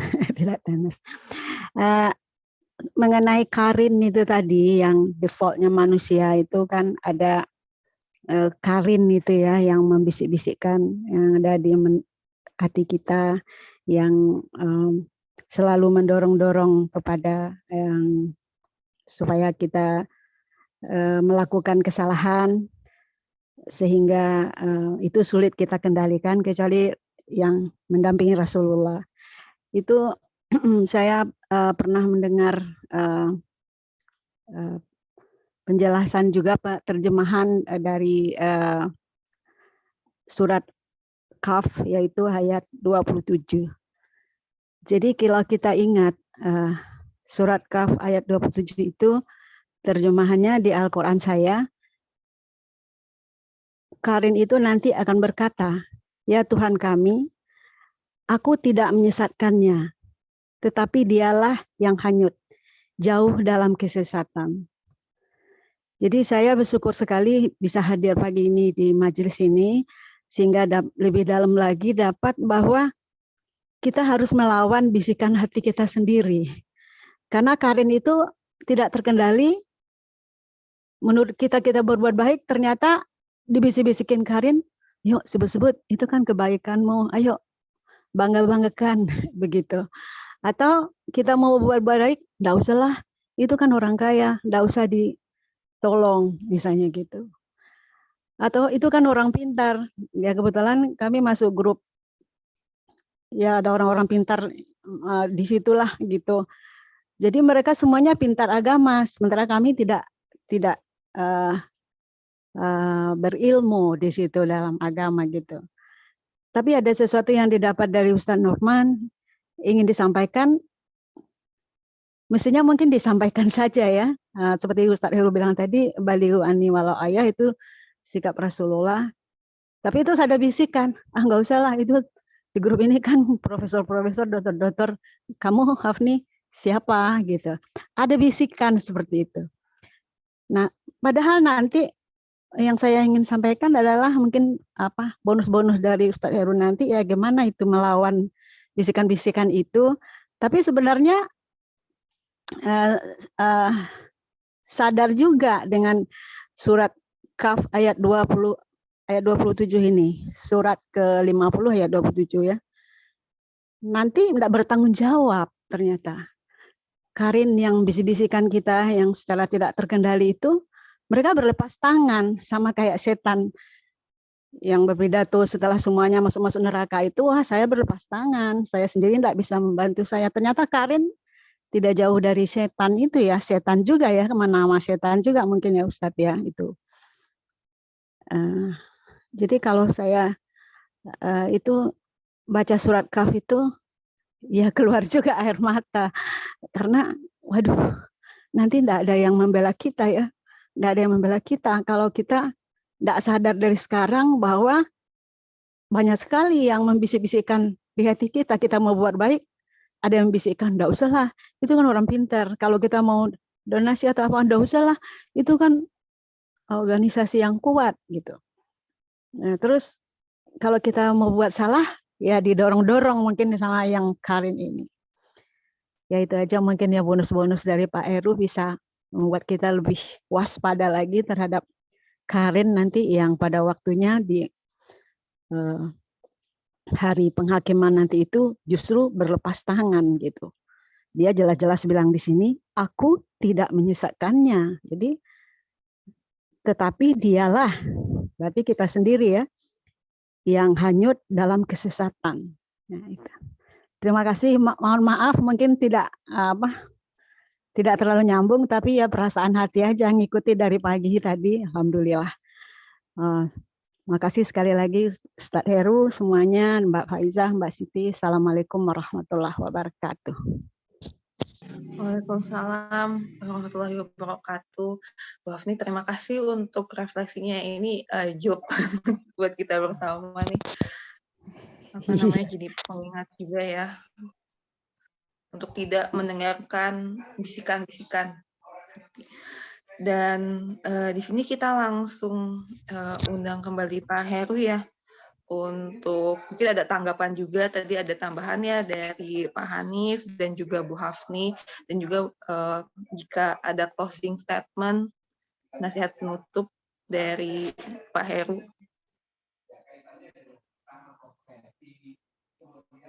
Baik, Pak Faiza.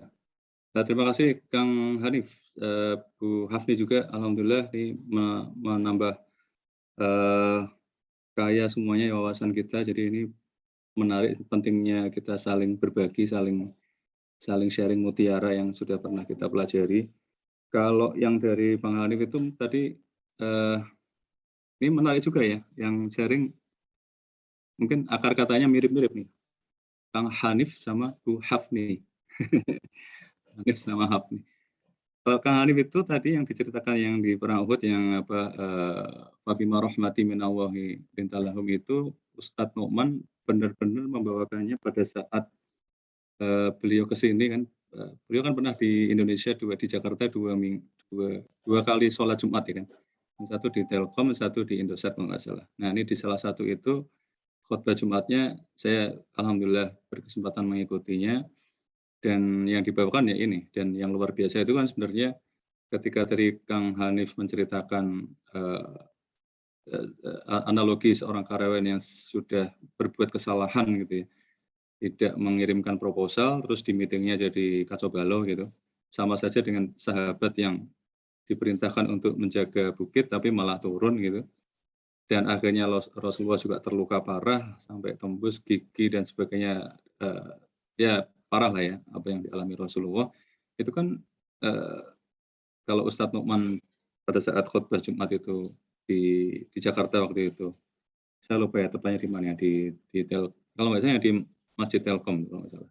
Itu sahabat itu mau ketemu sama Rasulullah aja kan takut kan, jadi kayak aduh ini aku sudah berbuat kesalahan gitu. Tapi ternyata ya Rasulullah seperti itu, jadi tidak tetap menunjukkan kasih sayangnya kepada mereka. Bahkan tadi juga Kang Hanif bilang kan, wasyawirhum fil amr di ayat itu saat Ustadz Nu'man menjelaskannya, sahabat yang berbuat kesalahan itu pun ketika ada meeting rapat persiapan strategi perang selanjutnya, sahabat itu dimintai usulannya gitu. Kalau kamu gimana usulannya gitu. Jadi walaupun dia sudah berbuat kesalahan, yang tadi Kang Hanif bilang bukan uang lagi yang jadi korbannya, tapi sudah nyawa gitu kan, sampai paman beliau yang dicintai, sangat dicintai sekalipun gitu kan, jadi korban juga gitu. Tapi meskipun begitu masih dimintain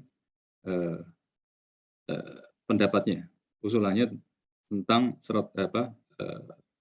untuk menghadapi perang selanjutnya. Jadi itu luar biasa. Jadi memang begitulah keteladanannya. Tapi nanti ini Kang Hanif nih saya juga mau request sedikit karena tadi Kang Hanif juga menulis ada mungkin kesalahan di redaksi yang Al-Qamarah dan Asy-Syamsiyah. Nanti habis ini kita sedikit cek ya yang mana gitu, karena saya sudah cek, saya cukup untuk urusan ini agak cukup teliti sebenarnya, tapi mungkin kalau kelewat ya nanti mohon dibetulkan, tapi nanti mohon ditunjukkan yang mana, yang slide yang mana. Terus yang terkait yang disampaikan Bu Hafni, ini juga langsung saya masukkan aja ke slide ya. Jadi saya mohon izin share sekali lagi untuk menunjukkan ayat yang tadi Bu Hafni share ya, yaitu surat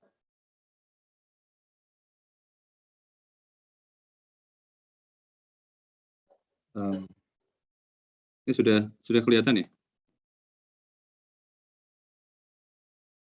Iya, sudah Pak Heru. Sudah kelihatan. Sudah kelihatan ya. Ini juga sekalian share tentang feedback yang pernah saya dapatkan dari Mas Andri Wijayanto yang cukup teliti dalam hal kalau urusan bahasa Arab ya, termasuk ayat Al-Qur'an. Kadang kalau kita copy dari sumber tertentu, dari Kemenak, dari Quran Web dan sebagainya, itu biasanya ada bagian ini nih. Jadi qala qarinuhu rabbana ma atghaituhu walakin kana fi dhalalim ba'id ya kan. Qaf ayat 27 itu. Ini biasanya di hamzahnya ada yang kurang banyak. Jadi ini contoh nih. Qala qarinuhu rabbana ma, nah ini atghaituhu di sini alif fathah tapi harusnya hamzah. Jadi maaf. Ini yang biasanya Mas Andri suka mengoreksi. Jadi ini harusnya yang hamzah. Nah ini atau itu walakin kana fi dhalalim ba'id. Nah, sekali lagi terima kasih Bu Hafni. Jadi saya tambahkan ayat ini di bagian slide yang membahas tentang Qorin tadi, dan ya kalau di tafsir Ibnu Katsir maupun di beberapa yang saya baca itu ya resepnya ya itu tadi zikir. Begitu kita zikir maka setan itu mengecil, begitu kita lepas zikirnya, kita lupa zikirnya, maka setannya jadi membesar. Dan juga termasuk kita tidak boleh mengucapkan kata-kata seperti celakalah setan dan sebagainya, karena dia justru membesar. Jadi yang disarankan oleh Rasulullah SAW adalah zikir. Dan itu juga seperti yang tadi juga pada diskusi dengan Mbak Faiza itu, memang butuh kebiasaan. Dulu sebelum umroh itu saya hampir lupa ya, hampir sering lupa kalau mau perjalanan naik mobil gitu, terus doa itu lupa. Ya mungkin bismillahnya masih, tapi kayak bismillah tawakkaltu 'ala Allah, la haula wala quwwata illa billah. Itu sering lupa. Tapi ketika umroh tuh hampir setiap kali kita jalan gitu, mutawifnya mengingatkan kan. Jadi sambil kita zikir bareng-bareng itu jadi subhanallah sakharana hadza ma kunna lahu muqrinin wa inna ila rabbina lamunqalibun, itu selalu diucapkan sehingga alhamdulillah setelah umroh itu ya enggak, insya Allah seingat saya nggak pernah lepas itu. Jadi nggak pernah lepas kalau saya naik kendaraan, ngantar istri, ngantar anak, atau keperluan sendiri gitu, sendirian gitu, nyetir gitu, itu insya Allah nggak pernah lupa. Dan itu insya Allah membantu ya terkait dengan Qorin ini yang nanti akan seperti Bu Hafni jelaskan, dia akan berlepas tangan gitu. Bukan aku kok gitu kan. Ya, seperti itu kan memang kelakuan dia kan seperti itu. Kemudian kita selalu ingat dan kita untuk default yang tadi yang ketiga ini insya Allah mudah-mudahan Allah mudahkan kita untuk selamat. Terus ini mungkin Kang Hanif ya, saya mohon bisa dibantu terkait yang Al-Qamariyah itu karena nanti ini akan kita share gitu. Jadi saya perlu ini ya, yang ini Inaka belum. Ini letas dulu. Ini Ar-Rahim. Oh ini ya. Ini yang Syamsiah ya Kang Hanif ya. Ar-Rahim ini. Ustadz Hanif sudah live karena ada acara lain. Oke, ini langsung saya perbaiki deh. Maria ini harusnya Syamsiah. Benar, berarti terima kasih atas koreksinya. Ini Syamsiah. Ya, oke. Ya, jadi makin ini alhamdulillah ya. Jadi selalu dibutuhkan koreksi karena manusia makhluk khata' wa nisyan, tidak lepas dari kesalahan dan lupa. Dan untuk yang poin yang ingin saya sampaikan untuk diri saya, mengingatkan untuk diri saya sendiri maupun kita semuanya, semoga kita tidak lupa terhadap selalu dalam kondisi sadar, sesadar-sadarnya menyadari default kita, default sebagai manusia, bahwa manusia itu dalam kerugian. Jadi jangan sampai lupa kita untuk untuk mohon kepada Allah supaya ditetapkan sebagai alladzina amanu wa amilus sholihat wa tawassaw bil haqq wa tawassaw bis sabr. Jadi tetap berwasiat dalam kebenaran dan juga dalam kesabaran. Juga tidak lupa untuk menyadari default dunia ini, ya kan? Nah, kita sudah pelajari tadi adunya mal'unatun mal'unun ma fiha illa dzikrullahi wa mawalahu wa alimun al muta'alimun. Dan salah satu cara untuk terus untuk membuat kita menjadi perkecualian, tidak terlaknat atau tidak dikutuk oleh hadis tadi ya, itu adalah dengan tetap belajar. Kan salah satu yang perkecualiannya adalah al-muta'allimun. Jadi dzikrullah yaitu menjadi tanggung jawab kita, tapi apa yang bisa difasilitasi oleh komunitas adalah belajar bareng, sharing bareng seperti ini. Terus yang default yang terkait Qorin tadi juga sudah dibahas juga bareng-bareng dengan Bu Hafni. Mudah-mudahan kita tidak lupa sifat setan seperti itu, dia akan berlepas diri, tidak bertanggung jawab. Jadi kita jangan sampai melupakan itu dan jangan sampai kecolongan. Maka kita harus sadar sesadarnya apa kita punya istri, punya suami atau belum punya, tapi tetap ada yang namanya Qorin itu, yang selalu menjadikan indah apa-apa yang jahat. Nah, terus overall dan after all, yang kita pelajari hari ini adalah sebuah keteladanan yang luar biasa dari Rasulullah. Kita contoh, kita teladani, nanti bisa kita cek lagi, kita pelajari lagi yang 5 dan yang lain juga, yang tadi juga Kang Hanif juga share juga, betapa lembut hati beliau, orang yang sudah istilahnya melalaikan tugas dan mencelakai fisik, bahkan sampai ke fisik beliau, itu pun tetap beliau kasih sayang tidak luput ke mereka dan dimaafkan, dan juga ketika musyawarah juga masih dilibatkan, dimintain usul dan pendapatnya. Jadi itu luar biasanya keteladanan Rasulullah yang itu sudah istilahnya tidak mikirin diri sendiri dan memang benar-benar mikirin bagaimana caranya membawa sebanyak mungkin sahabat maupun umat untuk sama-sama bisa merasakan surganya Allah dan bersama-sama beliau. Saya kira itu aja Mbak Faiza, terima kasih sekali lagi. Barakallah. Assalamualaikum warahmatullahi wabarakatuh. Waalaikumsalam warahmatullahi wabarakatuh. Terima kasih banyak nih Pak Heru untuk sharingnya hari ini. Jadi mulai dari Qorin ya hingga ini juga sifat-sifat akhlak baik Rasulullah sebagai suri teladan kita. Dan terima kasih juga untuk rekan-rekan di sini yang sudah menyampaikan refleksi. Tadi ada Pak Hanif dan juga Bu Hafni, terus juga tadi ada pertanyaan dari Mbak Yuliana ya, dan juga tadi ada Kak Siti dalam kolom chat. Nah teman-teman, tak terasa ya udah jam 7:30, dan menyampaikan kembali buat teman-teman yang mau jadi kontributor, ikutan sharing refleksi, bisa menghubungi saya ataupun Kak Siti untuk bergabung di Story Morning. Tuh. Dan juga sharing morning ini dilaksanakan setiap hari Minggu pagi jam 5:30 hingga pukul 7. Baik, saya tutup dengan doa akhir majelis ya. Subhanakallahumma wa bihamdika asyhadu an la ilaha illa anta astaghfiruka wa atubu ilaik.